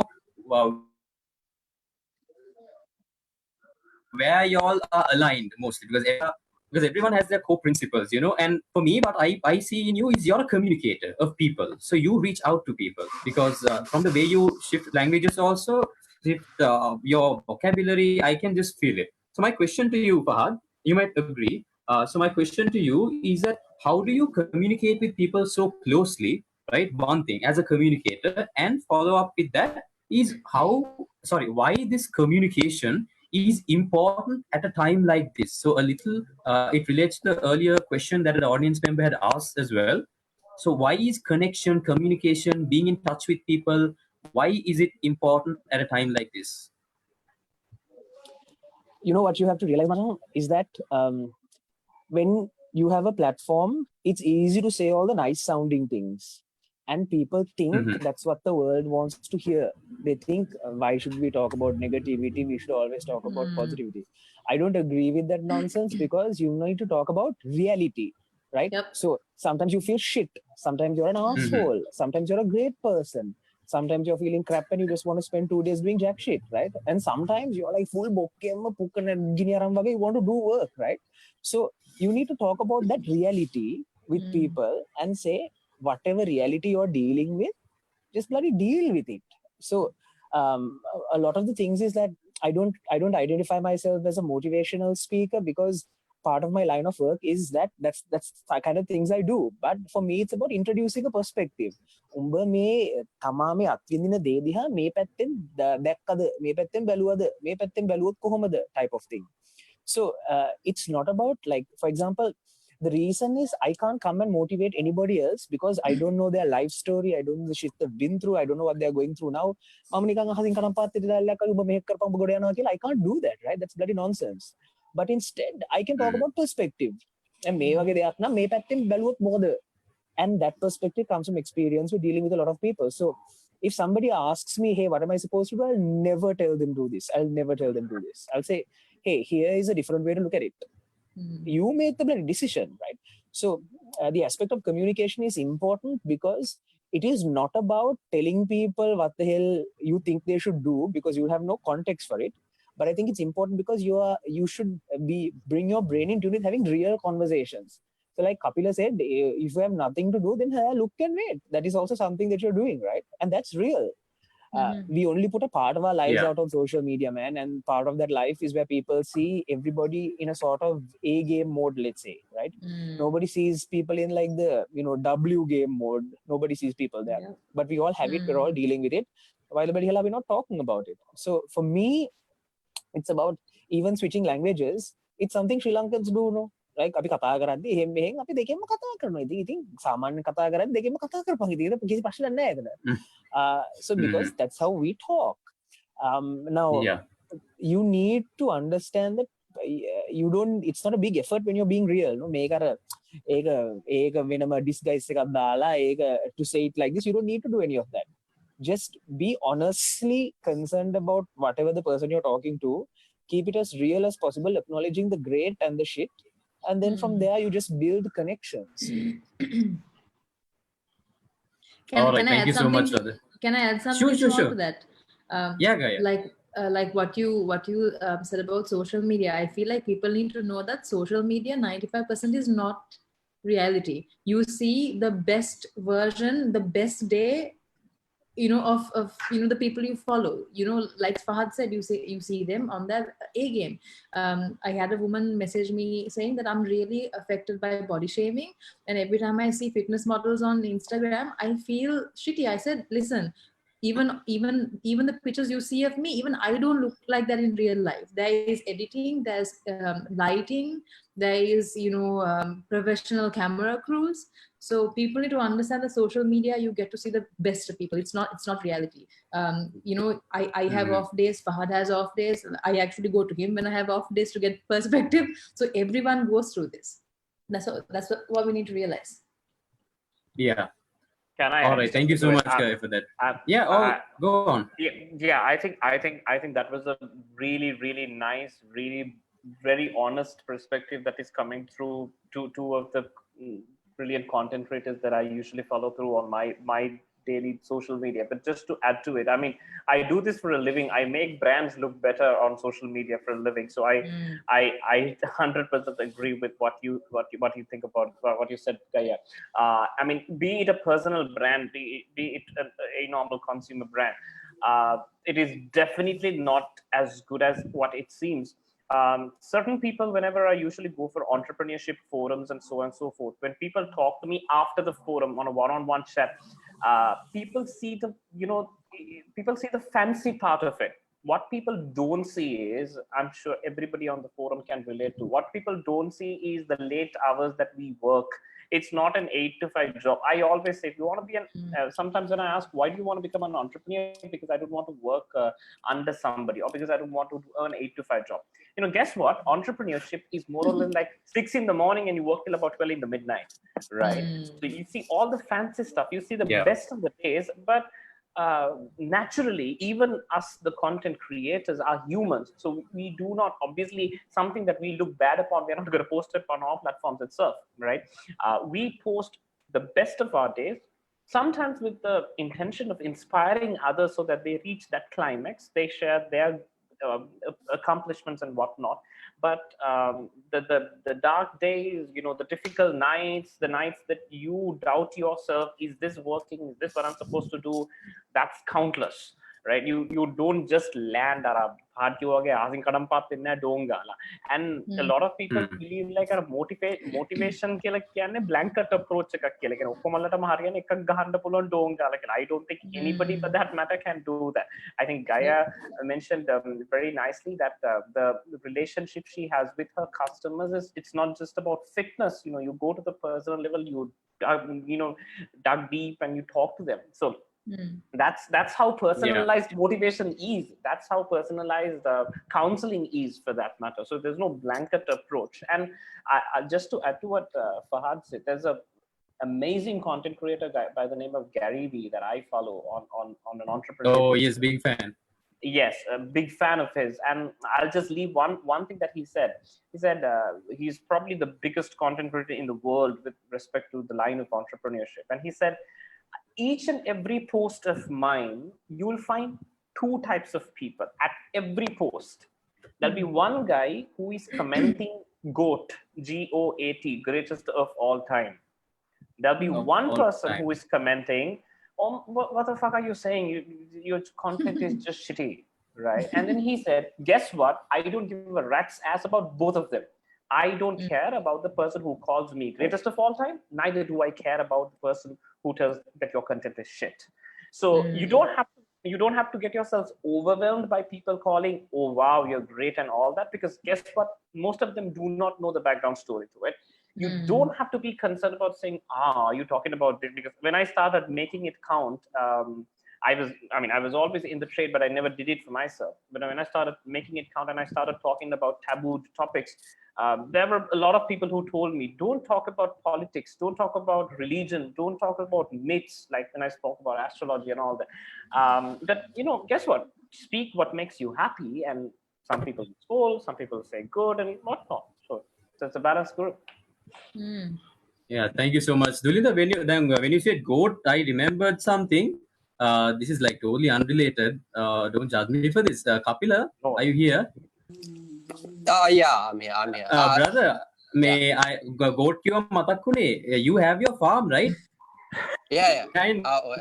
Can you show us that? I'm not even joking. Can you show us that? Because I have a question that I want to ask you, just to set Now a it's little context. darkness came and Is it dark? yeah, it's dark. Ayyo. කළුවර ඇවිල්ලා මගේ ඇඟ වෙලා ගත්තා මේ වෙලාවේ. එහෙමද? ඉතින් right. එහෙනම් මම මේ ප්‍රශ්නේ මේ අහන්න. එළුවෙත් වෙලා තියෙන්නේ. එළුව හරක් කාව අද ආවෙක් හම්බුණා. මේ okay, so we have මේ අපිට මේ ප්‍රශ්න ආව audience එකෙන් මේක ඔයා මොකක්ද නෑ කියන්නේ. ඕනේ. ආවෙක් වැස්සත් එක්ක ඊයේ පෙරේද දඬුලෙන් පැටියෙක් වැටලා දඬුලේන අද ඌවත් රිකවර් කරා ඌගේ අම්මයි තාත්තයි පොඩ්ඩක් එන්න කියලා කිව්වා ආවේ නෑ ඊට පස්සේ දැන් ඌත් ඉන්නවා කිරි ටිකක් එහෙම දුන්නා. How do you live in Colombo or out of Colombo? What is Colombo? I don't know where you live. Where do you live to be close to nature? No, what is Colombo? Colombo. Yeah, where do you live? Oh, I live in, at the moment, I live in Nicaragua, but what is, I mean, what he said, Colombo? Where's Colombo? No, I mean, I asked, do you live in Colombo or out of Colombo? I live in Colombo 77 now, at the moment. Colombo 77 is called Nicaragua Rasnayakapura, my village. So, okay. Yeah. Oh, Rasnayakapura. I actually get jealous looking at your videos because you're always in nature. We can also hear the sounds of nature, I think. Yeah. From his video, right? Yeah. No, that sounds of nature coming from Fahad's nature. Balloi. Yeah. Okay, speaking of Kapila, ඔයාගේ ප්‍රශ්නයක් අහලා තියෙනවා. මේක ඇත්තටම related නැහැ මෙතෙන්ට. හැබැයි මම හිතුවා මේක මේ වැදගත් කියලා අපිට ඇඩ්‍රස් කරන්න මෙතෙන්ට. So මේක විශේෂයෙන්ම දැන් මම ගිය අවුරුද්දේ මම ඉස්කෝලෙන් අවුට් වුණේ. අපි ඉස්කෝලේ ඉද්දි 2019 අපි ඉස්කෝලේ ළමයි හිට වෙලා ඉද්දි උනත් අපි ඉස්කෝලෙන් එළියට ආවත් මේ දේ කතා කරන්න මිනිස්සු වැඩිය මේ ලැබි නැහැ. So the question is මම එක කියන්න කෙලිම question එක I like you to answer. What is the importance of sexual education in schools? දැන් මම දැන් ලංකාවේ ඇත්තටම දැනුණු ප්‍රශ්නයක් මේක මේ audience එකෙන් අහලා තියෙන හින්දා මම අහන්නම ආසයි. ඒක ප්‍රශ්නේ අහන්නත් ඕනේ නැති එකක් මේක. We should not ask that question because it's very important. ඒ මොකද? It's very important. කවුරු හරි අහනවා ප්‍රශ්නයක් මේ sex education ලිංගික සෞඛ්‍ය හා ලිංගික අයිතිවාසිකම් මේ වැදගත්ද කියලා ඒකෙම තේරෙනවානේ අපි කොච්චර කියන්නේ පාත දින්නේ කියලා. ඒ කියන්නේ ඒ ප්‍රශ්නේ අහපු එක හොඳයි. ඒ අපේ කවුද කට්ටිය අපේ යාළුවෝ ඒක අහපු එක හොඳයි. ඔයත් ඒක අහපු එක හොඳයි. කට්ටිය මේක අහන එක හොඳයි. මොකද ඔය ෆාරුක් එකත් අපි පොඩි වීඩියෝ එකක් තිබ්බා කලින් ඔය ගැන මේ මොකද මේ බේසික්ස් අපි කතා කරන්නේ නැහැනේ. මිනිස්සෙක් කොහොමද ජීවය හටගන්නේ මිනිස්සයාගේ. ඒ ජීවය හටගන්න මොනවද බලපාන්නේ? ඒකෝ අපි දෙයියෝ මැව්වද? අපි නැත්නම් ගස් දෙකක් එකතු වෙලා අපි එළියට ආවද? නැත්නම් පොඩි ගල් කැට දෙකක් ටොක් ගාලා හැපිලා ඔන්න බබෙක් එළියට ආද? එහෙම දුන්නේ. මේ මුකුත් දන්නේ නැහැනේ. මේ ළමයා කොයින්දෝ රෝස කැලෙන් අයින්දෝ දඩින් පිටින් දොඩ. රෝස කැලෙන් දැහින්දේ. එතකොට මේ නොලෙජ් එක අපි දෙන්න ඕනේ පොඩි කාලේ ඉඳන්. ඒ කියන්නේ පොඩි කාලේ කියන්නේ ඉස්කෝලේ 7 වසරේ ඉඳන් නෙමෙයි 7 පොතේ නෙමෙයි. උන් පටන් ගත්ත ඉපදුන දවස් ඉඳන් කියන්න ඕනේ උන්ට පොඩක් අහෙන්න පුළුවන් පුතේ බබේ. අම්මයි තාත්තයි මේ මෙන්න මේ මන්ද ගුණා ඒකයි ආවේ. ඒ කියන්නේ මං කියන මොකද්ද ඔගේ තියෙන රහස? ඔක්කොම ඒ දෙක ඔක්කොම sexual intercourse එක හැසිරෙනවා නම් if they doing sexual intercourse and if we have children ඇයි society එක කියන්නේ ඒවා bad කියලා? ඇයි society එක කියන්නේ ඔයගේ ශරීරයේ තියෙන කොටස් bad කොටස්? ඒවා secrets. එතකොට කියන්නේ ඒක මෙහෙම වෙන්න පුළුවන්. කවුරු හරි අවසරයක් නැතුව කවුරු හරි තව කෙනෙක්ගේ ශරීරයක් ස්පර්ශ කරනවා නම් ඒකට හර්ට් කරනවා නම් එතන වැරදි. එතන එන්නේ කන්සෙන්ට් එකනේ. කැමැත්තක් ඇතිව නෙමෙයි ඒ දේ වෙන්නේ. එතකොට ලිංග ප්‍රජනන සෞඛ්‍ය ලංකාව තුල තිබී විශේෂම ලෝකයේ පුරාම මේක ප්‍රචලිතව කතා කිරීමේ වැදගත්කම තමයි අපි ගෞරවය පිළිබඳ එකෙන් කතා කරනවා. අනිකාට තියෙන වැලියු එක සම්බන්ධයෙන් එකෙන් කතා කරනවා. සහ ඒකේ තියෙන ආදරණීය බව කතා කරනවා. සහ ඒක තමයි බේසික් එක. ගොඩක් ප්‍රශ්න වලට හේතු වෙලා බැලුවොත් අවසානට ගිහිල්ලා තියෙන ලිංගික ප්‍රශ්නයක් ඊට පස්සේ කොහෙන් හරි. ඒ බලපෑව ප්‍රශ්නයක් එක්ක. ඒතර කොච්චර මානසික ප්‍රශ්නයක් කියලා තියෙනවද මිනිස්සුන්ට මේ කාරණේ. ඉතින් ඒකින්ද ලොකුම අවශ්‍යතාවයක් තියෙනවා ලංකාව වගේ රටකට මේ අධ්‍යාපනය ලබා දීම. ඒක අපි හිතන්න හොඳ නැහැ මේවා වල් ඒවා. වල් මොනවද වල්? මිනිස්සෙක් බොඩි එකක් ගැන ඉගෙන ගන්න එක මේකට වල් එකක්ද? වල් එක තමයි ගහගෙන මරාගෙන ලේපයින්කම් පෙන්නන එක මේ ටීවී එකේ. ඒව වල් නෑ. ඒව තමයි වල්. ඒව තමයි වල් ගස්. ලොකු වල් ගස්. එතකොට හේට් එක තමයි වල්. වෛරය. රේසිසම්. ඕක තමයි වල් එව්වා. එතකොට මේ ලිංගිකත්වය ගැන කතා කරයි කියලා, ඒව ඕපන්ලි පබ්ලික්ලි කතා කරයි කියලා මොකක් වෙන්නද? abuse වැඩි නෑ. මේ හැරස්මන්ට් වැඩි නෑ. මිනිස්සු අවයා වෙනවා එතකොට හැරස් කරන්නේ නැතුව ඉන්න. ළමයි දැනගන්නවා මොකද තමන් ඇගේ තියෙන කොටස් මොනවද? ඒව කවුරු ඇල්ලුවොත් මොකද කරන්න ඕනේ කියලා අහන්න නැතුව. එතකොට මේ සංගතය අපි අනිවාර්යෙන් මේ ගෙනියන්න ඕනේ කියලා මම මේ අනිවාර්යෙන් ඒක I want to share something very small here, just something very small. I had a workshop that I did probably like two years ago. It was like a women's circle. I think I told you if I didn't invite you. Yes. So there were 26 women and we were doing a sharing circle. So I started with my story about how I went through sexual abuse, and that made all the other women comfortable. So out of 26 women who came there, 24 women were raped. And all 24 women were talking about it for the very first time that day. Their parents didn't know, no one. Wow. So this is why I think this topic is very important. Education is extremely important because they didn't want to open up to their parents about it. You know? I think what you're saying is people aren't feeling safe. Nah, Kapila, what agree way I may make a minister safe හිතේ නැහැ. ඔය ප්‍රශ්න ගැන කතා කරන්නේ නේද? ඒගොල්ලන්ට තියෙන ලිංගික සම්බන්ධයෙන් ප්‍රශ්න වෙන. ඒ කියන්නේ පොඩි කාලේ ඉඳන් අපි මාස්ක් එකක් දාලා වහලා තියෙන මේ වගේ දේවල් වලට ඕපන් කරලා නැහැ. ඒ හින්දාම තමයි මේක තොරතුරු හරියෙන් එන්නේ. ඊට පස්සේ අපි ඔය ඉගෙන ගන්න ෆෝන් වීඩියෝ බලලා. මොකද්ද කාට් එක දැන් කොහොමද හැසිරෙන්නේ කියන. ඊට පස්සේ ඒකින්ද ලොකු ප්‍රශ්නයක් තියෙනවා. මොකද ඔය තියෙන වීඩියෝ වල පෙති ගහලා නැත්තම් ටැබ්ලට් ගහලා නැත්තම් පෑ ගණන් වීඩියෝ කරලා එක එක පැති වල කරලා එහෙමනේ කරන්නේ. ඒතකොට ඒ වගේ තියෙන violent behavior ඒව ඇප්ලයි කරන්න හදනවා තමන්ගේ පාඩම. ඒතකොට එයා හිංසනයටපත් වෙනවා. මේ සර්කල් එක මේක. ඒක ඉන්ඩස්ට්‍රි එක කියලා කවුරුත් දන්නේ නැහැ. එතකොට අර natural behavior එක ඒතර මිනිස්සුන්ට එන්නේ නැහැ. romantic. ඒක නෙමෙයි එන්නේ අර violent එක තමයි එන්නේ අර අතන. එතකොට අපි Game of Thrones බැලුවත් නිකන්වත් පෙන්නනවද නිකන් හිමීට පොඩ්ඩක් ලතාවට කියලා කිස් එකක්. නෑ ජොග් කරලා grab කරලා ඇදලා ගත්ත කිස් එකක් දුන්නා. එතන ඔක්කොම මේ මොකන්ද මේ? ඒ කියන්නේ ඒක තමයි මේ violent behavior නේ මෙයා කරන්නේ. ඒ violent behavior තමයි තව violence වලට ගෙනියන්නේ සමාජයේ තියෙන. කියන්නේ grab කරලා අරගෙන තමන්ගේ අයිතිවාසිකම් දිනා ගන්න එක. පොඩි respect එකක් ඇතුව, පොඩි හීලෑකමක් ඇතුව, ඔබේ එකක් ඇතුව කීකරුකම එහෙම නෙමෙයි. අනේ මට තව විනාඩි 10 ඉන්න පුළුවන්. ඒකින්ද right. එහෙනම් කපිල I'll move on. මට පොඩි ප්‍රශ්නයක් තියෙන අවසානයෙන් එනම් අහන්න. ඔයාගෙන් විනාඩි 10යි ඉඳ ඉන්න පුළුවන්. Right, okay. Okay, guys, if everyone else is all right, if I may direct the last few questions that I have to Kapila, that's all right, yeah? Okay, I'll be going ahead with that. So, Kapila, I have a few questions, a few last minute questions to ask you. මේ ඇත්තට මේ ප්‍රශ්නේ ඇවිල්ලා මම අහන්න කැමති මේ දවස් මම හිතන්නේ මම හරිනම් දවස් 3කට නැත්නම් 4කට කලින් වීඩියෝ එකක් දාලා තිබ්බා. මිනිස්සු ඔයාගේ ප්‍රොෆෙෂනල් ලයිෆ් එකේ මිනිස්සු ඔයාට කිසියම් දෙයක් කියලා. ඔයාගේ behavior එක proper නැහැ කියලා නේද? දැන් now when it comes to this මම මේක පොඩ්ඩක් මේක languages දෙකම mix කරලා අහන්නම්. So now දැන් ඇත්තටම කතා කරාම ওই ප්‍රශ්නේ මම මෙතන කතා කරන්නේ මීඩියේටර් කෙනෙක් වශයෙන් මේ මුළු තරුණ පරපුර යවුණෙම represent කරන්නේ. දැන් අපි we live in a lot of strong stereotypes. උදාහරණයක් වශයෙන් ගත්තොත් මම මගේ පාසලේ හිටපු ප්‍රධාන ශිෂ්‍ය නායක අපිට ප්‍රධාන ශිෂ්‍ය නායක වශයෙන් එක එක stereotypes තිබ්බා. දැන් මම ඒත් එක්ක මම මීඩියා වල ඉන්නවා. දැන් මට මේ දෙක balance කරගන්න ලොකු challenge එකක්. දැන් මම දකින්නවා යවුණේ වශයෙන් ඒ challenge එක මිනිස්සුන්ට එළියෙත් තියෙනවා. දැන් විශේෂයෙන්ම ඔය ඔයාගේ දැකපු ප්‍රශ්නේ වගේ.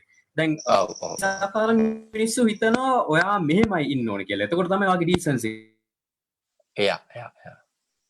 තියෙන්නේ. දැන් ඒ වගේ මිනිස්සු ඔය වගේ ප්‍රතිපන්න ඕනේ ඔයාට දැනෙන්නේ මොකද්ද? ඔයාගේ positivity එක මොකද ඔයා very ඇත්තටම හැංගීම්බරව මේ වීඩියෝ එකේ කතා කරේ. මම ඇත්තට ඒක දැනුණා අපි බාන හැමෝටම. ඔයාගේ positivity එකට ඒක affect වෙනවද? ඇයි එතනදී විතරක් උනේ? මොකද මෙතෙක් කල මිනිස්සුන්ට කිව්වේ නැද්ද? and මිනිස් ඒකත් එක්කම මම කැමති ඒකත් එක්කම address කරනවා නම් මම කැමති should people believe what the others are saying? Should people care about other people's opinions? And does that have to affect their positive thoughts? That's my question. No, not at all. It's like this. If someone like harm into society can කවුරු හරි සමාජයට පිළලයක් වෙනවා නම් මොනවා හරි වැරදි දේවල් promote කරනවා නම් අනේ අවස්ථාවේදී අපි හිතන්න ඕනේ අනිත් අය ගැන අපි කරන දේවල් හරිද මේ කියලා හිතන්න ඕනේ.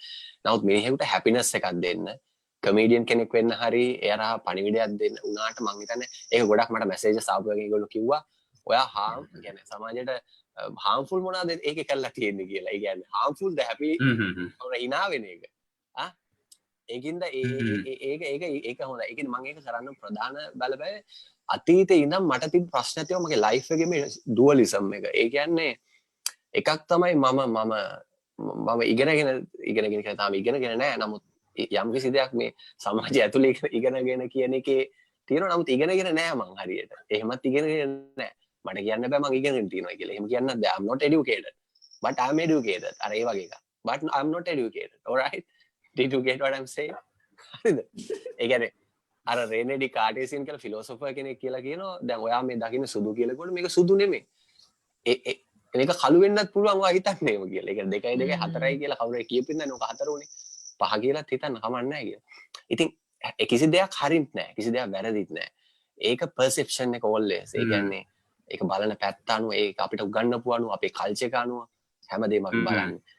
ඉතින් ඒකත් එක්ක මට පොඩි කාලේ ඉඳන් තිබ්බ එකක් තමයි මගේ මේ තිබ්බ මේ funny character එක always. even අපේ යාළුවොත් එක්කද මට නිකන් වචන එනවා ඒ double meaning නෙමෙයි. funny දේවල් නමුත් හරි sarcasm ඒ කියන්නේ ඒවා තියෙන ඒවා. නමුත් මම මේක හොඳටම මතුණු ස්ථානයක් තමයි I was really happy like when Joker movie එයා මේ award එක ගන්න. Oh yes. මොකද මම ස්ටොක්හෝම් වල මම ෆැසිලිටේටර් කෙනෙක් විදිහට වර්ක්ෂොප් එකක් කරා YCF Young Connectors of the Future program එකට. ඒක ස්වීඩිෂ් මේ education institute එකේ program එක. every year තියෙනවා. මේ ඒක කරද්දි මම ජෝක කියන මූවි එක බැලුවා ගිහිල්ලා. ඒ ටිකට් එකත් මම තාම තියාගත්තා. ඒ කියන්නේ ජෝක මූවි එක බලද්දි මට ඇඬුණා. මට හිතුණා මේ මම නේද කියලා. මිනිස්සු hina වුණා නේද මට කියලා ජෝක් කරද්දි. මෙච්චර හැබැයි පණිවිඩයක් දෙද්දි ඇයි hina වුනේ? ඇයි මිනිස්සු මාව ඒ කියන්නේ ගත්තේ නැත්තේ මම කරගෙන. එදා ඉඳන් මට කිව්වා මගේ යාළුවොත් ළඟම ප්‍රොෆෙෂනල් වෙන්න. කපිල ඔයාට ගොඩක් ටැලන්ට් තියෙන කෙනෙක්නේ. ඔයා නිකන් ජෝක් වෙලා නිකන් එහෙම වෙන්න එපා. ඒක ඔයගේ කැරක්ටර් එකට හරිය නෑ.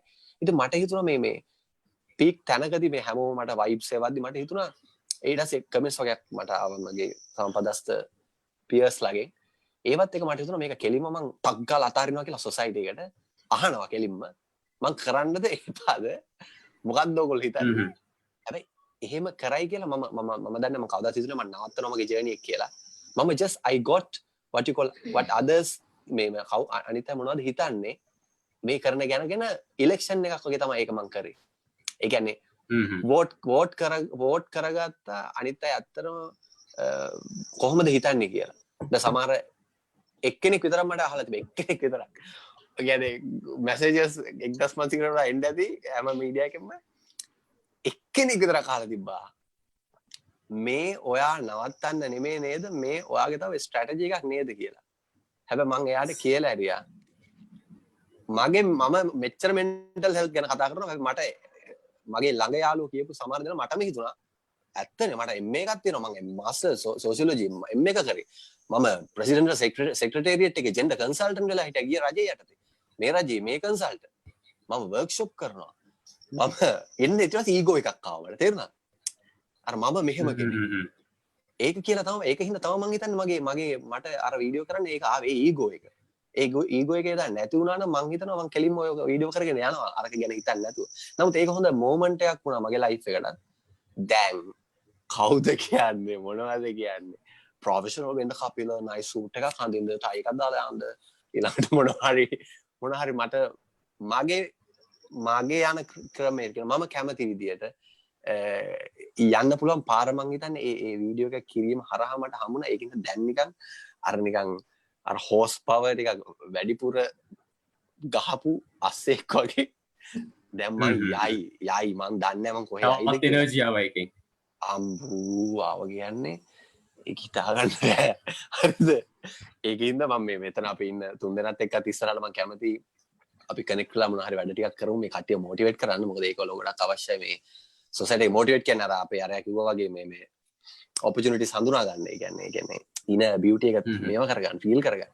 ඉතින් ඕක තමයි උනේ. ඉතින් අවසානයේ ඒත් එකම ඔව් කියන්න නෑ හරි ඒක අවසන් කරා. නෑ ඒත් එකම ඒත් එකම කපිල මහන් දැන් මම තව එක ප්‍රශ්නයක් තිබ්බ වෙලා තියෙනවා නම් මම ප්‍රිපෙයාර් කරපු එක ප්‍රශ්නයක් තමයි ඔය දැන් මේ දවස්වල මම හිතනවා මේක ගැන කතා කරලා තිබ්බා මේ Instagram social media මාධ්‍ය ජාලවල. හැබැයි මම අහන්න කැමති ඇත්තට මේක මම හිතන්නේ Gaia will also relate to this strongly. මේ දවස්වල there was in the past few weeks ලොකු increase එකක් තිබ්බා marital problems at homes. Women were being abused and hospital වලට මේ ගොඩක් records ඇවිල්ලා එහෙම මතනේ news වල තිබ්බා. දැන් මිනිස්සුන්ගේ මොකද්ද මේ මානසිකත්වය මේ කපිලයි කොහොමද මේ ඇයි මේ මෙහෙම දෙයක් වෙන්නේ එකපාරටම? හිතා අපි මේක ගැන කතා කරා හැබැයි මම ආපහු අහන්න කැමතියි ඒක ගැන. ඒක ප්‍රධානම හේතුව තමයි patriarchal system එක. patriarchal system එකේ ගොඩක් අපි බලය දීලා තියෙනවා මේ ස්ට්‍රක්චරල් දේවල් වලට. ඒ කියන්නේ අපි එක පැටර්න් එකකනේ ආවේ. සම ගොඩක් වෙලාවට කට්ටිය එළියට ගියා වැඩ කරා ආපහු ගෙදර ආවා. එක සිස්ටම් එකක් තිබ්බා. ඊට පස්සේ තව ක්‍රෂ් එකක් හිටියා නම් කවුරුත් ඒක කතා කරා. ෂේප් එකේ එකත් අරන් ගියා. ආපහු ගෙදර ආවා. ආයෙත් ගෙදර ලයිෆ් එකක් තියාගත්තා. එහෙම ඒක. හැබැයි ස්ටක් වෙලා ගෙදරට වෙලා ඉද්දි එක එක දේවල් වෙනවා මේ නිතරම අර එක සර්ටන් පැටර්න් එකක යද්දි පොඩි ක්‍රෑෂ් එන්න පුළුවන්. ඒ කියන්නේ ඒකට ප්‍රධාන බලය පවර් රිලේෂන්ෂිප් එක. ඒ කියන්නේ ස්ත්‍රිය සහ පුරුෂයා අතර හදලා තියෙන පවර් රිලේෂන්ෂිප් එක. ඒතර කාන්තාව තමයි ගොඩක් හිංසනයටපත් වෙලා තිබ්බේ. පිරිමිත් හිංසනයටපත් වෙලා තිබ්බා. නමුත් බහුතරයක් කාන්තාව. ඒ මොකද පිරිමියා හැටියට අපිට චූටි කාලේ ඉඳන්ම අපිට දෙනවා ප්‍රිවිලේජ් එකක්. ඒ කියන්නේ you are a man, you know be a man, you know. ගහගනින් මොකද පිරිමියෙක් ෆයිට් කරපන් ඊට ආරක්ෂකයෙක් හම්බ කරපන්. මේ කැටගරි එක තමයි පිරිමියව දාලා තිබ්බේ. ඉතින් ඒකින්ද අර පිරිමියා ගෙදරට සීමා වෙලා ඉද්දි එයාට මෙන්ටලි එයාට එකක් එනවා. එයාට ගියපු සිස්ටම් එක වෙනස් වෙනවා. සහ කාන්තාවටත් එයාගේ සිස්ටම් එකේ දේවල් වෙනස් වෙලා තියෙනවා. ඉතින් මේකට ප්‍රධානව බලපාලා තියෙන එකක් තමයි මේ පීතෘමූලික සමාජිකරණය කියන්නේ. ඒ කියන්නේ patriarchal system එක. මේකේ පිරිමියාගේ වරදවත් කාන්තාවගේ වරදක් නෙමෙයි. මේ මං කියන්නේ මේ ස්ට්‍රක්චර් එකේ වරද. ඒ කියන්නේ මේ හදපු සැකස්ම. ඒ සැකස්ම තමයි අපි එළියට අරගෙන යන්නේ දැන්. දැන් ඒකින්ද මොකද වෙලා තියෙන්නේ? පිරිමියා හිතනවා කාන්තාව කන්ට්‍රෝල් කරන්න ඕනේ කියලා. සමහර කාන්තාව හිතනවා පිරිමියාව කන්ට්‍රෝල් කරන්න ඕනේ කියලා. අර sharing and understanding මේ pattern එක ඒක නැතිකම තමයි වෙලා තියෙන්නේ. ඒ කියන්නේ මේ values වගේ දේවල්. ඒ කියන්නේ empathy කියන එක.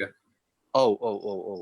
ඉතින් මේකේ මූලම හේතුව තමයි patriarchy. ඉතින් patriarchy address කරන්න අපි කරන්න ඕනේ. ඉතින් අගේ කරන්න ඕනේ ගෙදර ඉද්දී ඊළඟට අලුත් කෑමක් ඕනනම් හදන්න පුළුවන්. ඊළඟට ගෙදර බෙඩ්රූම් එක එකම විදියට නම් තිබෙ පොඩ්ඩක් වෙනස් කරලා ඒක තියාගන්න පුළුවන්.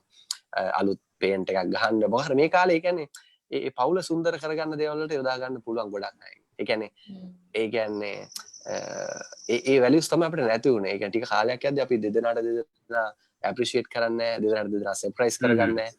ඉතින් කොන්ක්‍රීට් වගේ ලයිෆ් එකක් ගත වෙනවා ඊට පස්සේ. ඉතින් දෙදෙනාට දැනෙන්නේ නැහැ ඊට පස්සේ. ඊට පස්සේ වෙන කට්ටිය හඹා යන්න පටන් ගන්නවා. මොකද සමහරවල්ලාට පිරිසුදුකමත් මෙතන බලපාලා දෙනවා සමහර කේසස් වල. ඒක නාන්නේ ඈ. ඒක හොදන්නේ හරියට. ඉතින් පුළුවන් කිසියක්වත් ගන්න. හරියට රැවුල කපලා හරි රැවුලක් තිබ්බා හරි කමන්නේ. ඒක ලස්සනට අපි මේ අවසන් කරන්න ලං වෙද්දිම අපි මේ පොඩ්ඩක් ඉංග්ලිෂ් වලට ස්විච් වෙමුද කමක් නැද්ද? මේ අපි ෆොරින් කට්ටිය මෙසේජ් කරලා කියනවා ඒගොල්ලෝ පොඩ්ඩක් සිංහල අපි පාවිච්චි කරන්නේ අමාරුයි කියලා. So let's shift back. So this is all about family relationship. Like we have to respect, each and every partners. The most of the domestic violence happen in this region during this quarantine because of the patriarchy and power relationship, like men privilege. Like most of the men, they think that I'm a man, I should control women, I should harass women because I'm a man. Like, I have to control this my partner because I'm a man, something like that. So it's all about masculinities, like hegemonic masculinities and femininities as well. So therefore, I think there are certain things we can do at home, like to prevent gender-based violence. One thing is like sharing households with understanding that like this is my work, this is not like her work or something like that, this is our work at home. And then get the support from these children and especially from the boys for households, for the kitchen stuff. And this topic is really like a wide one, but it's all about understanding what is my role and what is kindness. So this thing. And I'll summarize all the things like this. Like, this is the time we can realize that the emptiness of this life, like emptiness, nothing is permanent. Even today you are happy. Thank you so tomorrow, much, Kapila. Yeah. Tomorrow maybe you are sad. So it's okay. It's okay to be sad. No problem. Be sad. Next day maybe again you are happy. No problem. So each and every component is part of our life. This is my explanation. This is maybe this according to, I mean, social some pattern behaviors. This is maybe wrong. This may be right. But this is my explanation. So everything is part of our life. Then again think like, this is a really good time. This is a really good time. So everybody think like, this is a really good time. Think like that every morning, every minute, every second. Think, this is a really good time. This is a really good time. Because this is a time we met our parents after a long time. This is a good time we ate not junk food, good food after a long time. This is a time we didn't engage with social distraction. We have a social harmony. So, but in a different way. So therefore, think like, the positive things happen this reason, like this time. ඒ කියන්නේ හැම ධනාත්මක එකක්ම සිදු වුණ එකක් හිතන්න මේ කාලේ. ඊළඟට තමයි ගස් වලට දැන් හුස්ම ගන්න කාලයක් තියෙනවා. අනිත් සතුට එළියට ඇවිල්ලා ගත කරන කාලයක් තියෙනවා. මේ ඔක්කොම ඒගොල්ලෝ හිඳා නෙමෙයි කරන්න කියන එක හිතන්න. ඒ ඔක්කොම ඒගොල්ලෝ සැකසිනේ ආය අපි වෙනුවෙන්. So they are getting ready to welcome මේ bloody assholes again. Sorry. I am a මිනිස්සුන් මේ pollution කරපු මේ corrupt කරපු මිනිස්සුන් ආව welcome කරන්න තමයි. ආය ගස් ටික දලුලන්නේ. ආය සත්තු ටික එළියට එන්නේ. අපිට ඒ සතුට ආපහු දෙන්න. එහෙනම් එහෙම හිතන්න. තව කෙනෙක් අපිට hope එකක් දීලා තියෙනවා දැන්. ඒගොල්ලෝ prepare වෙලා තියෙනවා අපිව පිළිගන්න. ඊළඟට තමයි Thank you so much, Kapila. Yeah, best new year. මේ තමයි best new year. ඒ කියන්නේ අනිත් new year වගේ නෙමෙයි අපිට ගොඩාක් ලොකු කාලයක් දුන්නා. ගෙදරත් එක්ක ඉන්න, කට්ටියත් එක්ක ඉන්න, යාළුවොත් එක්ක ඉන්න. ඒ කියන්නේ වෙනස් විදියට ගොඩාක් ලොකු කාලයක් දුන්නා. ඒ තමයි මේක තමයි best new year. ඒ කියන්නේ Taman තනියම celebrate කරන new year. ඒ කියන්නේ අර ප්‍රෝඩාකාරයෝ නැති new year එකක් මේක. ඊළඟට තමයි be mindful about what you are doing and your stuff and your work.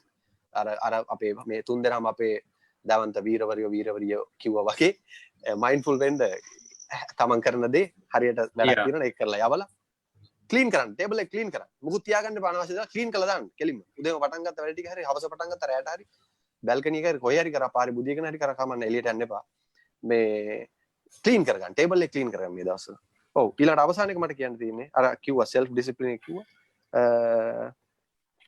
ඊළඟට මට අවසාන එක කියන්න තියෙන්නේ accept everything ඒක ඒ විදියට ඒ කියන්නේ මේ ඊළඟ මොහොතේ වෙන්නේ මොකද්ද ඒක තමයි වෙන හොඳම එක. ඒ කියන්නේ මේ දැන් වෙන්නේ මොකද්ද ඒක තමයි හොඳම එක. මේ දැන් කතා කරන මොහොත පට්ට මොහොතන්නේ.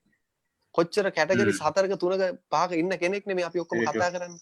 So this is a really cool moment no. And I don't have tattoo, she has tattoo and අපේ එක්කන රැවුල තියෙනවා. අපේ Fahad කන්නඩියක් දාගෙන මේ විවිධ කට්ටිය. මේ මොහොතම ලස්සන මොහොතක්. ඉතින් ඒ හැම මොහොතම හිතන්න ලස් කියන්නේ හැබැයි වැඩේ වෙන්නේ අපි මයින්ඩ් සෙටප් එකකට අපි හිතුවොත් එහෙම අර අපි දාන මේක අනුව තමයි සංග්ලාස් එක අනුව තමයි අපි හිතුවොත් ලස්සනයි හැමදේම වෙන්නේ හොඳට එහෙම කියලාද හැමදේම වෙන්නේ පේන්නේ හොඳට හැමදේම හැබැයි අපි හිතුවොත් එහෙම අනිවාර්යයෙන්ම කපිලා හැමදේම හොඳට වෙනවා කියලා අපි හිතාගෙන තමයි ඉස්සරහට කටයුතු කරන්න ඕනේ.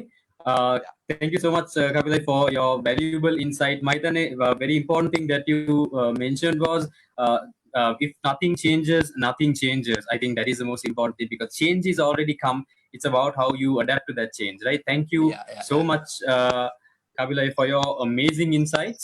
Honestly, to be honest, speaking on behalf of all the youth, I would like to say to you that me mang hama මොකද මම ටීවී ෂෝ එකකුත් කරනවා ඒ ෂෝ එකෙත් අපි යවුනේ තරුණ යවුනේ අලුත් අදහස් තමයි රටේ තියෙන ප්‍රශ්න වලට කියන්නේ it's called සීතල ඊතල චරණ ටීවී කියන්නේ පියෝ ටීවී එකේ ඒ ෂෝ එකෙත් ගොඩක් අපි කරන්නේ කතා කරන්නේ controversial දේවල් ගැන මම කියන්න කැමති on behalf of එතනත් we are representing the youth so on behalf of the youth Kapila I would like to tell thank you so much for what you are doing because since you have to leave right now thank you so much for everything that you are doing. The way you are doing might be different, but people actually understand it and people do gain something from it. Minissu hina wenne aniwaren value එකක් අරගෙන. So thank you so much Kapila for your valuable insight and joining us on today's show.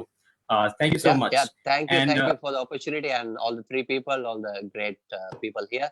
and see you maybe next time. Yeah, thank you and good night. All right, have a sweet dreams. Good Okay. night, brother. Yeah, love you Take care. from heart. Okay. All right, cool. All right, see you. Thank you. All right, guys, moving on.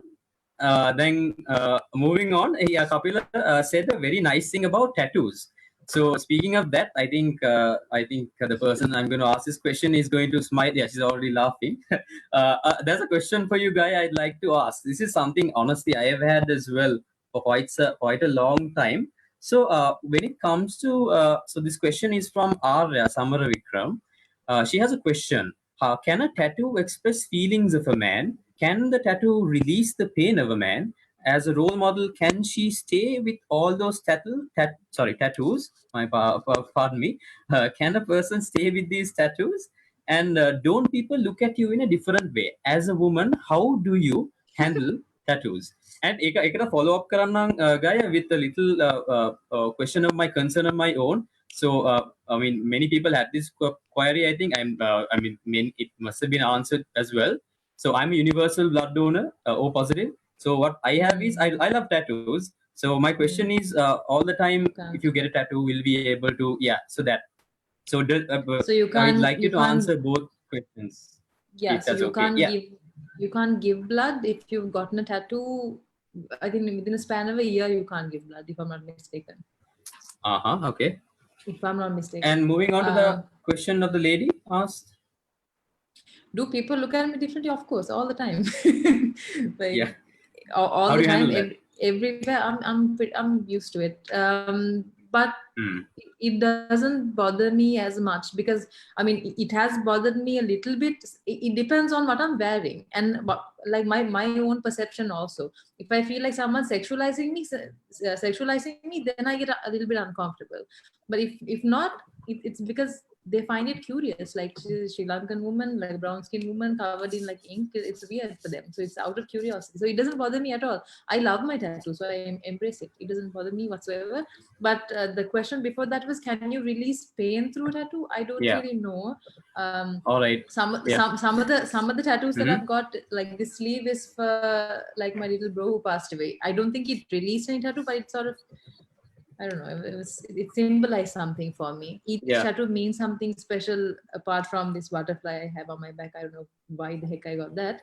I have 30 something odd tattoos and I love each one of them. And they all represent a certain time period in my life and I love it. All right. Thank you so much, Gaia. I think that's a very strong answer. Speaking of conversation, the person who has been, I think, heading on with quite a lot of, I think, I rank him personally, don't take offense, guys, like second on giving energy, so much like bubbly energy, Fahad. So he's been very silent. Fahad, I'd like to ask you something very open, but I think because it will reflect a lot on who you are as a person, which I think is very important because you have a lot of, as I feel, fundamentals and core values that people would honestly benefit from. So I'd like to ask you this. This was asked from the audience actually. Fahad, you're there, right? Yeah. Hello. Fahad? I can hear you. Okay, right. Sorry. So my question to you is, Fahad, what is the greatest setback that you have ever faced, and how has that kept you from being where you are right now in your life? Literally, what comes to your mind first? How did you overcome that? That much. Basically, I'm asking your Bruce Wayne parents, like the Bruce Wayne equivalent of the parents being shot in the alleyway. The parallel of that. What's yours? What's your defining moment? Okay, if you put it like that. So it's not a setback, but a defining moment. That's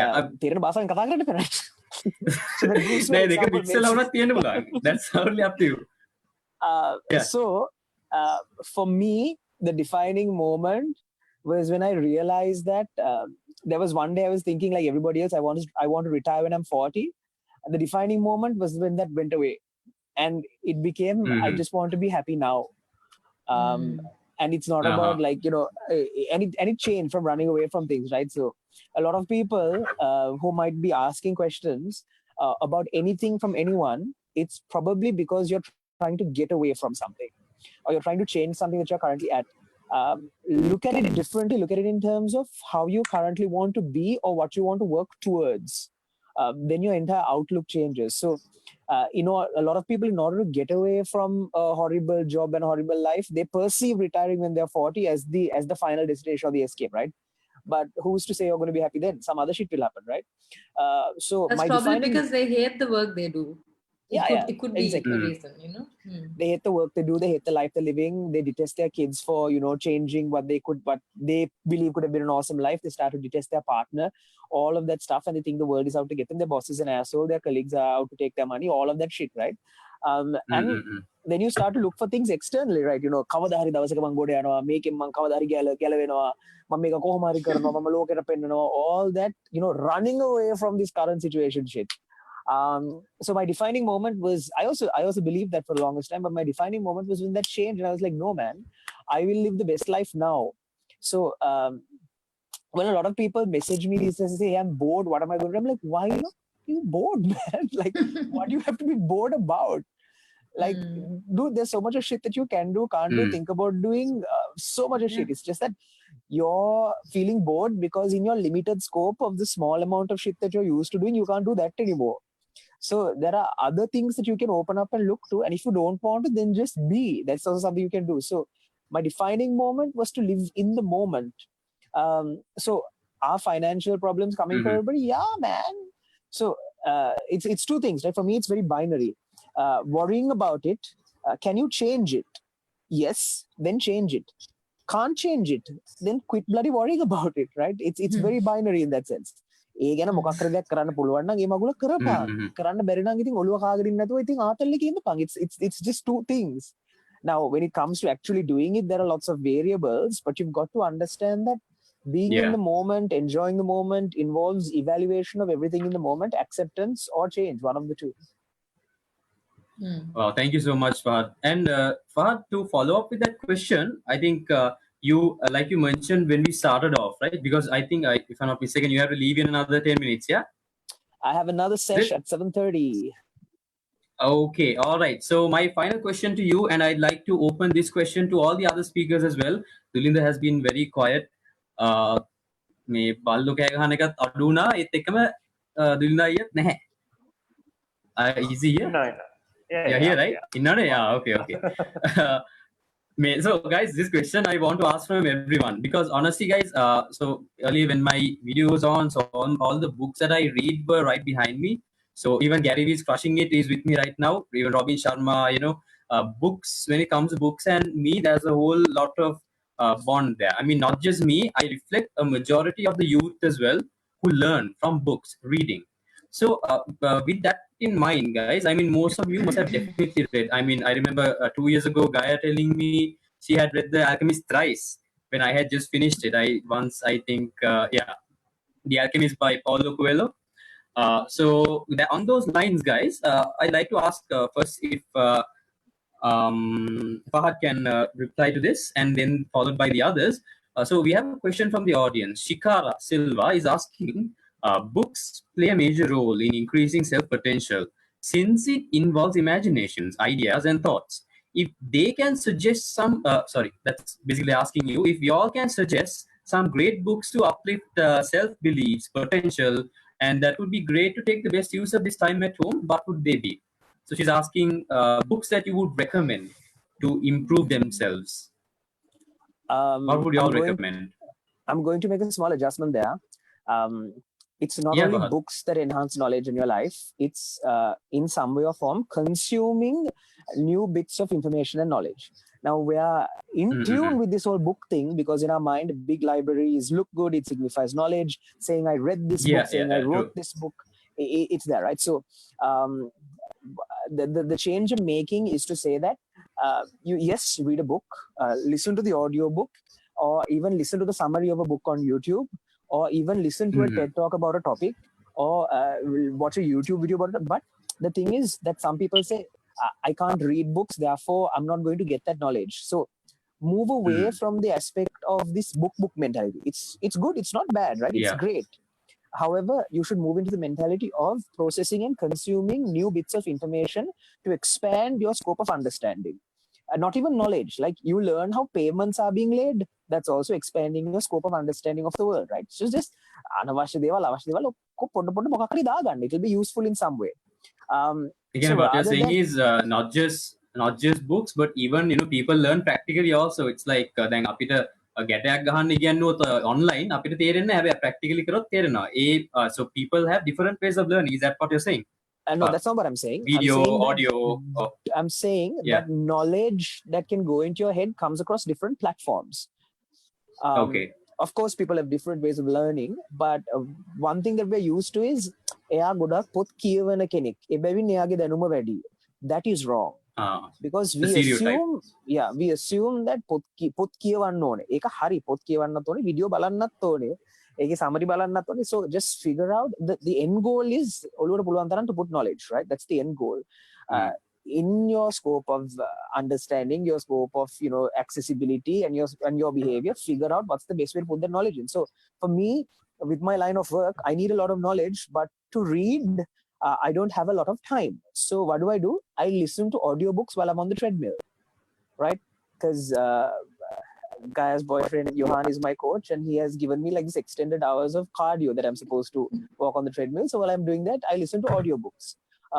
So I'm still consuming the book. Do I have a book to show on Instagram? No, I don't. It's on my phone. So rather than telling someone, okay, these are the types of books or this is the type of knowledge you should consume or titles, I will tell you this. Look for things that help you expand your understanding of things that you don't understand or things that you disagree with or things that you believe strongly in. Basically, books that will, or knowledge sources that will challenge you. Give you a different perspective. Just read and consume and listen to things that will challenge that perspective, give you a holistic view. Or read, listen, consume things that will complement your range of understanding from a different perspective. That you can have a conversation with anybody, that you can contribute to a discussion in any way, right? So it's not all about Bill Gates' top 10 books, right? That's what the world pushes us to read. Yes, read the bloody thing, but also watch a TED talk on why your fingers prune up when you get into the shower, right? You get what I'm saying? No, so okay, my video just came. Yeah. It's about expanding your entire scope of knowledge in terms of what you understand and what you comprehend. So Google on YouTube, when you go, just type a thing like something new or how does or what does this mean, and then see the suggestions come up and just click on one and then see where it goes. You don't have to be restricted. You might discover some new thing that you don't that you didn't think was interesting earlier. Something might turn up. On that note, can I add a tiny thing about reading books? But one good thing about finishing a book is that you learn a little bit of discipline, and I feel like you get tiny details of it. I feel I get a rounded, full perspective sometimes. Very true. So guys, what are the books so like Fahad said as well, guys, so it's not just about books. So I mean, we can amend that question and answer it. So finally my video is working. So what do you all think people should consume, or are there specific role models, or I mean, maybe we can answer that question in a different way. So perhaps people, or perhaps authors, perhaps even TED people, keynote speakers. How do you, what are your thoughts, and what is the value you can add there? Like, who do you look up to? I think we can go along those lines as well. Well, just to add, this is a question to all of you actually. Yeah, I think Fahad did in fact answer that very strongly. Dulinda? Yeah. Wait, there's a little bit of a lag. Anyway, just to add to what Fahad said, I totally agree with the fact Fahad කිව්වනේ මේ අර මෙයා ගොඩක් පොත් කියවන කෙනෙක් ඒකින්ද මෙයාට සාමාන්‍යයෙන් ගොඩක් දැනුම තියෙනවා කියලා. I agree. I see. ඒක පොඩි රිවිෂන් එකක් කරන්න ඕන මම හිතන්නේ මේ he reads a lot of books, he has a lot of data, or he has a lot of information, not necessarily knowledge per se. Or wisdom. Right? Yes, or wisdom for that matter. But just like Fahad said, I think what you do not understand is, again, intentionally or unintentionally, each action of your day-to-day life is an action of you gaining knowledge. Then නිකන් හිතන්නකො තේකක් හැදුවොත් ඒක තේක හදන knowledge එක තමයි ඔයා unintentionally ගන්නෙ. දැන් ප්‍රශ්නේ තියෙන්නේ, the question itself is a proof to what I said earlier. අපි define කරලා තියෙනවා පොත කියවන එක තමයි knowledge එක කියලා. Then, so we go by the definition, and even when we want to raise a question, we will raise what good books should I read in order to increase my knowledge. Like, what good YouTube channel should I watch to increase my knowledge? Yeah, that's true. Right? But since the question came off like that, I'll just relate to some what Gaia said earlier. I was trying to butt in, but I said, okay, discipline myself. I'll answer this, put this forward later. If by any chance, if you all can read a book which is called by a great author called Mark Manson, The Subtle Art of Not Giving a Fuck. Right? It's a solid book. Every Sri Lankan should read this. I am saying Sri Lankan. Sri Lankan. I'm stressing on this fact because I'm going to take a little bit time. Then I'll explain this. Sri Lankans are judgmental. As well as Sri Lankans give. No, that's fine. That's fine. Right? Sri Lankans are judgmental, and Sri Lankans give into judgment. I'll tell you what I mean. Right? One day I was having a conversation with a very good friend of mine, and said in a coffee shop. We just met at Coffee Beer, and then like I usually don't hug boys. Because I know this could come as a surprise. They might think that that boy is my boyfriend. Now I was just thinking to myself, now a situation we can escalate and we can come up to any different thing, but this is very common. Not the same this thing, but we can escalate this. Stereotypes. Stereotypes, exactly.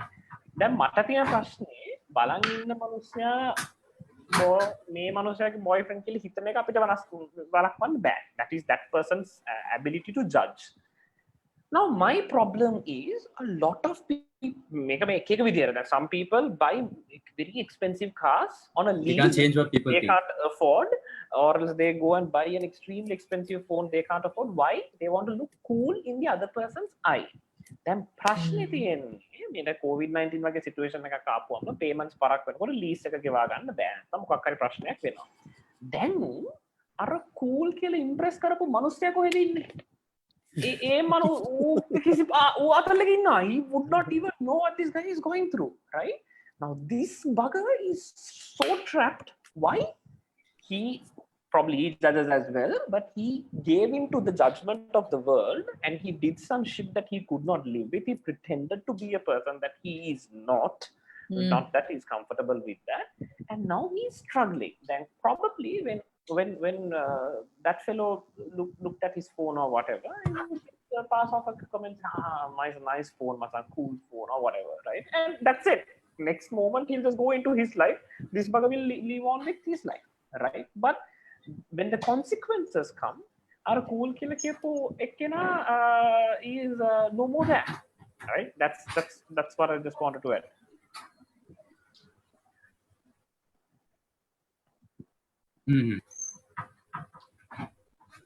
Gaia, what about you? What is one second. Hold on. Sorry. What is your my next session started 4 minutes ago. I really got to run. Guys, thank you so very much for being for inviting me on this. It's been amazing. We should definitely do this again physically when all the social distancing ends. All right. Yep. Thank you so much, guys. Gotta run. See ya. Thank you, Fahad, for joining us. Thank you on behalf of the organizing committee as well. Thanks for joining. Take care. Okay, so books, definitely Subtle Art of Not Giving a Fuck, one of my favorites. Right before my last competition, when I was having doubts and I was feeling sort of like self-doubt was setting in, and that book really got me through. Like it's got such authentic, raw, like it's such an amazing book. 100%. Oh my God, I yeah. loved it. Yeah, I loved it. Right now I'm reading a book that's like literally changing my life. It's called Death by Sadhguru. Absolutely love it. Like it really teaches you about mortality, the fact that we are not here to live forever.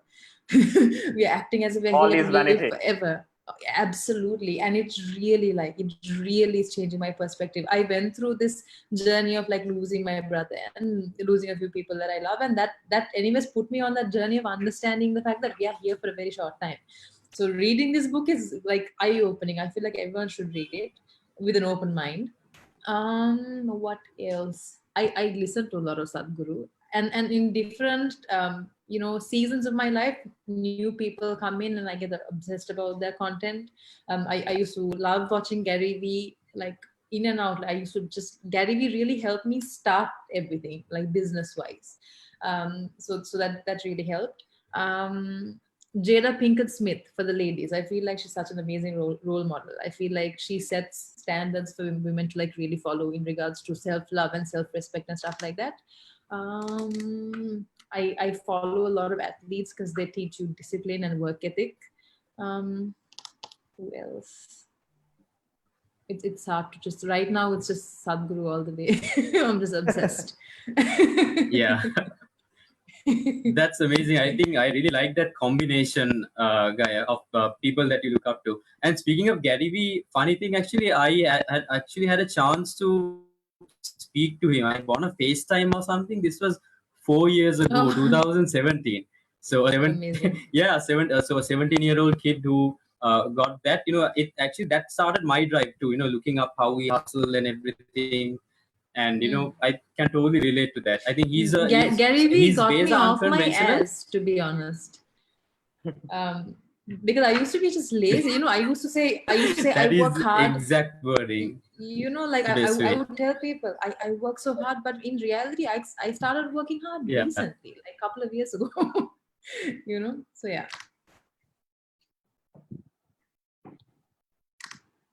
I think this is slightly. Yeah. Okay. Cool. Yeah. yeah, I get it. So Gaia, talking about this also, I'd like to shoot one last question to the both of you. This is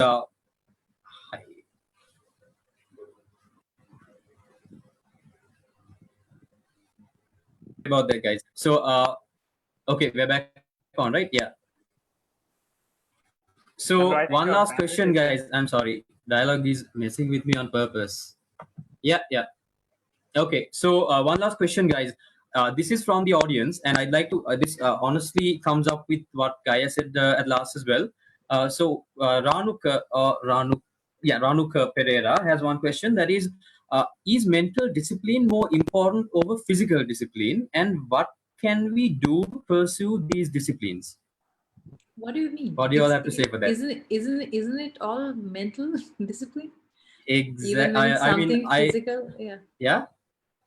Oh, the question. So he's asking the difference between mental and physical discipline. Is it more important than physical discipline? But I think, Gaia, you'd say that it's all one, right? Or do you think? There is nothing as physical discipline, far as I get it. It's all mental discipline, and all the physical actions are a result of your mental discipline. There you go. So they're correlated. Is that? So they're not correlated. They don't coexist in the first place. It's just mental discipline.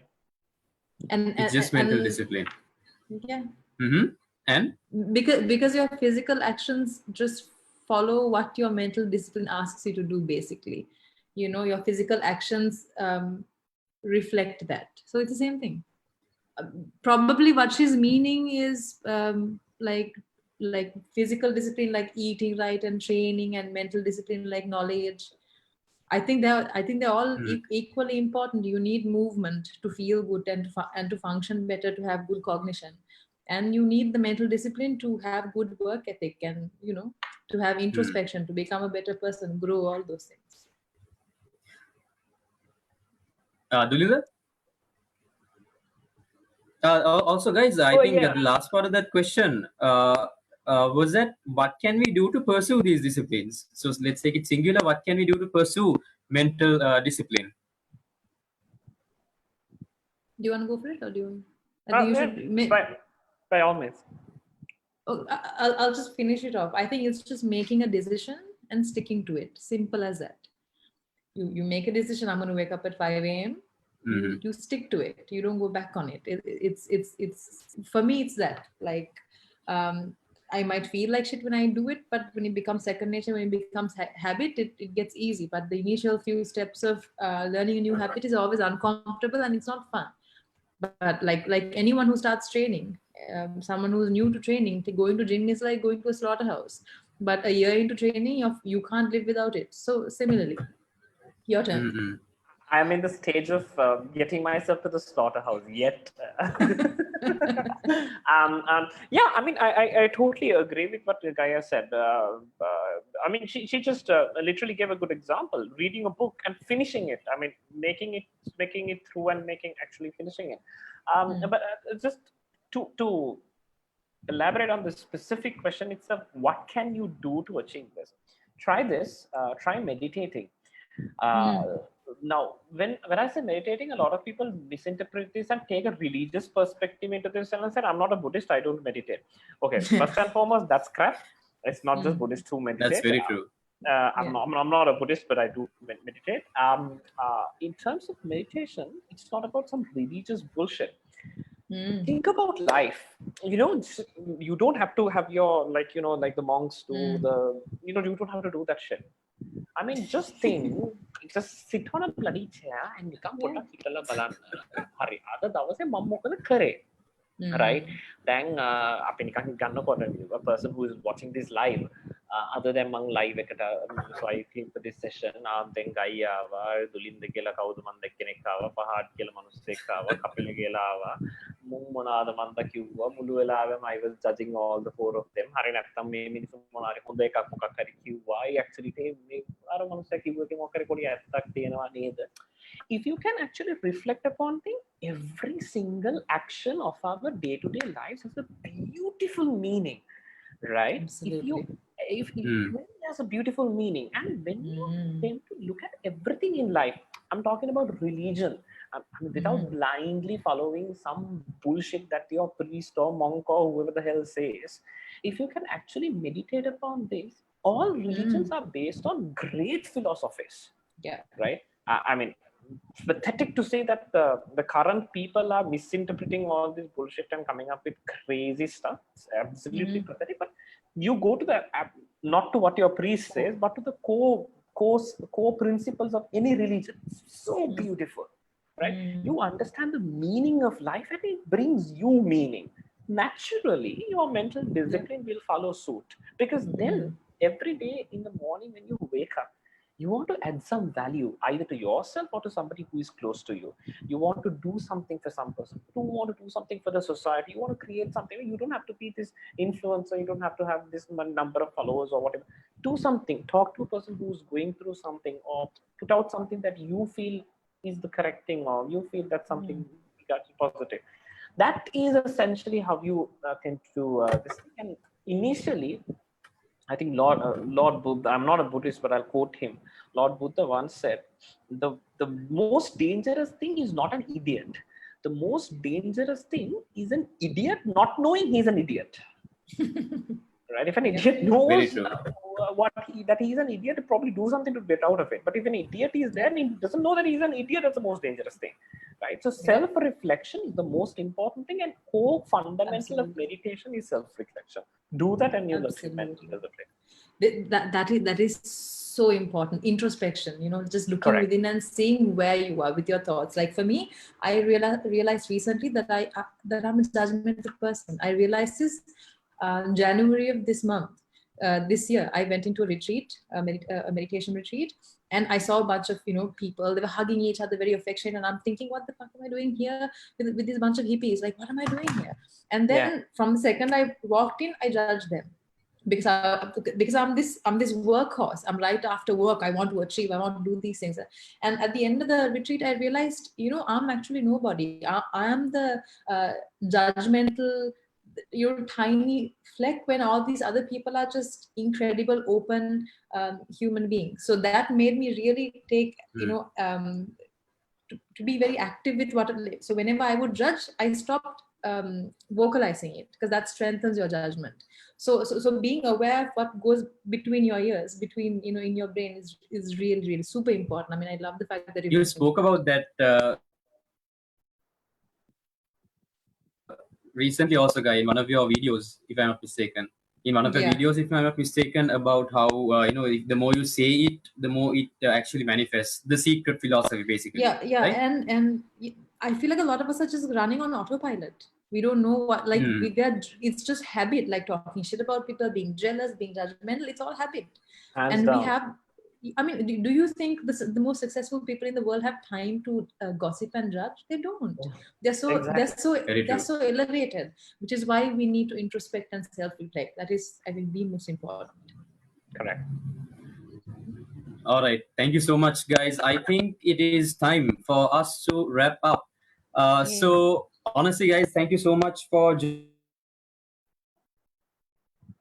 joining in. And before I get to concluding remarks from the both of you, I'd like to mention to our viewers that we would like to appreciate from the Rotaract Club of Pearl Island, the organizers would like to appreciate the official events solution provider, Konfetti Events, and also Chocolate, who is our official youth magazine partner for this show, and also to Sunday Times, who the representatives from Sunday Times who dropped by, and a shout out to all of them as well for watching this amazing show. So I truly believe, guys, this is an amazing. You guys assembled, the four of you assembled. You all were super chill. I know the other two aren't there, but right now, but the way y'all connected and the way y'all brought out strength and positivity, I think this whole session, I would say, is a pill of positivity. Whoever stayed here for, I think, the past 2 hours, I think 1.5 hours, I'm not sure, more than 2 hours, I think, would definitely gain so much. And to be honest, guys, most of you I really didn't know. Most of you, as in majority of you, I really didn't properly know y'all. But as I got to know y'all more, I really liked your content, every single one of you. Honestly, like, naming, I don't want to like categorically name also, because for the four of you are from different walks of life, but still so interconnected. I mean, that is what every positivity is about: collaboration, being able to live with each other through empathy, seeing the best. Like Dulinda said also, you said something that even Kapila mentioned earlier, that's, හැමදේම වෙන්නේ හොඳට. Think that everything happens for the better, right? So I think that even this video, even this session, even though my video didn't work out properly and I wasn't able to like be there for y'all, because like, the whole point of a moderator is to be able to see me, which I really don't like. This is my first online event, guys, so I really didn't like this the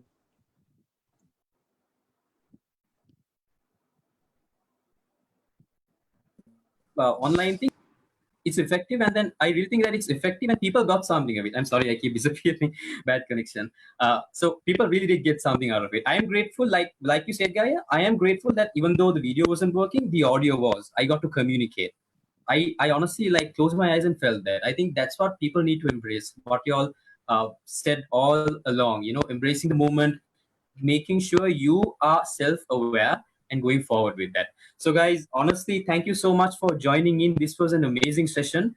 And before we wrap up, Dulinda and Gaia, anything you have to say? All right. Any final remarks? Yeah. So yeah, thanks Events Konfetti, Santosh and his team for pulling off an amazing event. I mean, they were super helpful in getting the stuff out and all that. I was a little bit busy and they were pairing up with me. Thank you so much on that. And Rotaract Club of Pearl Island, thanks for having me. I'll just add a small remark. I think in this world, we live a very short time period.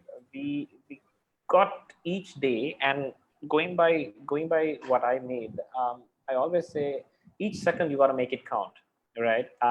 Because otherwise you're just gonna stare back one fine day and you'll be like, oh my god, I wish I did this. But most importantly, don't go behind money, don't go behind wealth, don't go behind titles, don't go behind reputation. Most importantly, don't go behind fame. Don't go behind what people think and what people judge and impression on people and whatnot. But go behind one thing. One thing is earn humans. Do not earn money, earn humans. It's very, very important. I'll just give you a good example.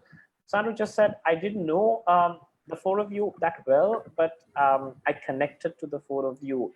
Yes, we can do that. Reason, we have one thing in common, irrespective of where we're coming from, what walks of life, and that is we are human. Everybody is human. Very true. And that is one thing that in common that will never go across. Gaia and I, this is the first time I think the two of us are sharing a forum. I followed her content, but like you can see, I mean, she's a very, very, very fitness-oriented person. I'm the least fitness-oriented person. My good friend Lahiru is trying to get me to a gym for I think the past 5 years of our relationship. That never happened. From our friendship, never happened. So, I mean, you see, but you know, different walks of life, but the little 2 hours that I spent with her put together the content of hers that I have consumed. I have mad love and mad respect for her in terms of what she's doing. Likewise, if you could develop the sense of relationship with people, appreciate what they do, little contributions that they make for the society, this world would be a much more bigger and better, beautiful place. And if you ever come across a topic which you feel like you should not talk about, that's probably why you should be talking about it. So be open, speak up, have a very good, nice relationship, appreciate humans for what they are, because your days are numbered. You'll have to go pretty soon. So before you do, make sure that you have a remarkable journey, because like they say, it's not about what they say when you're living, but if anybody remembers after you die, that's probably you would have contributed something very substantial to the society. Do your part to the society and stay smiling. That's pretty much from me. Thank you so much for having me.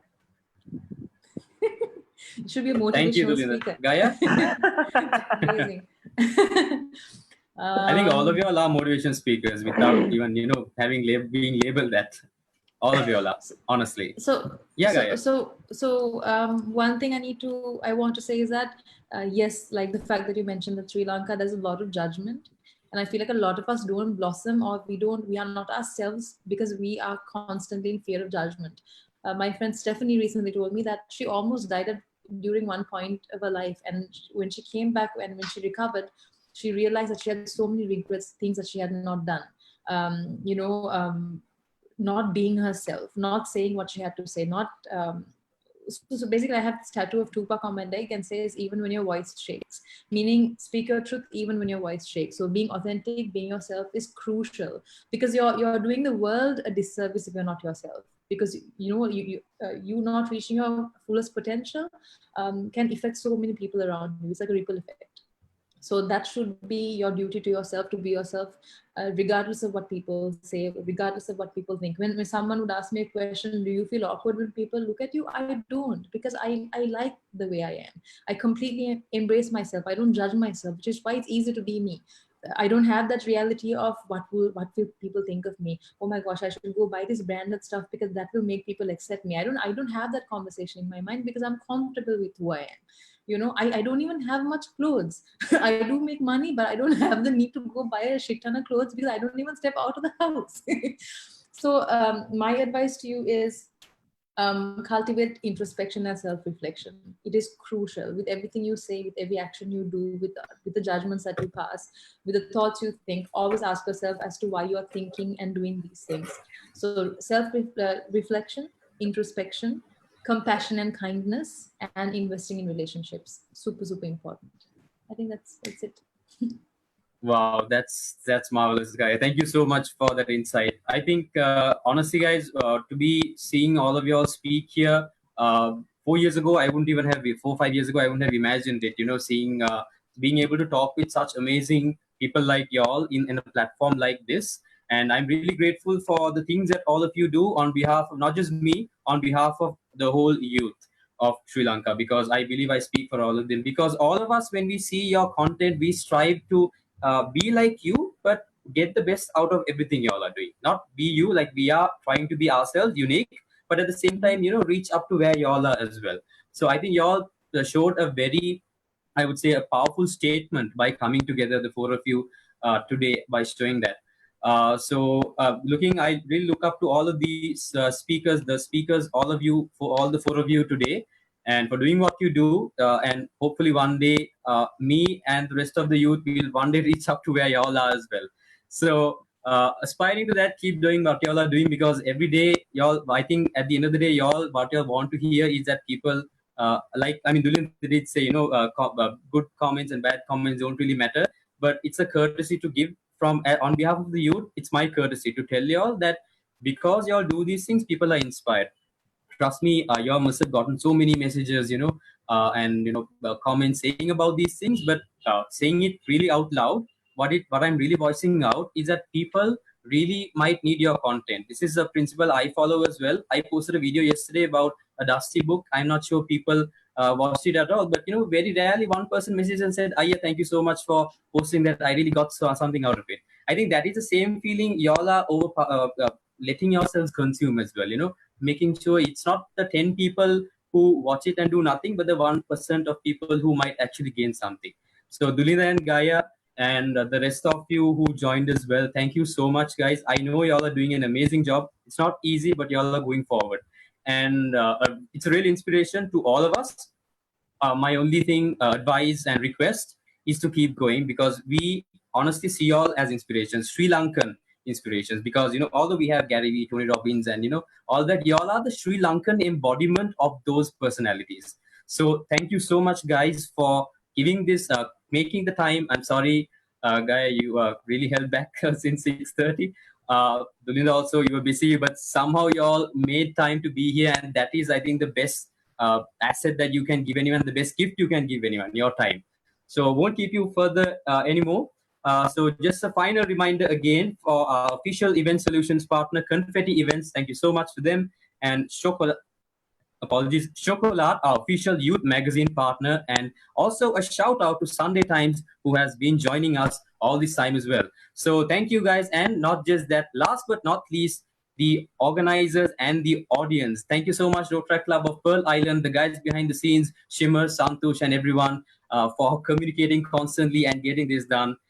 This is an amazing event, guys, and hopefully we can do something like this forward as well. My best wishes to the Rotaract Club of Pearl Island, and also finally the audience, for everyone watching here. Thank you so much for joining in, for making the time. I know you must have definitely needed this conversation in your lives right now. So hope you benefited something from what all the golden eggs all these speakers gave to you. And that being said, see you guys on this day. Positivity, we are signing out. Thank you, guys. Thank you, speakers. Have a great night and have an amazing day. Thank you.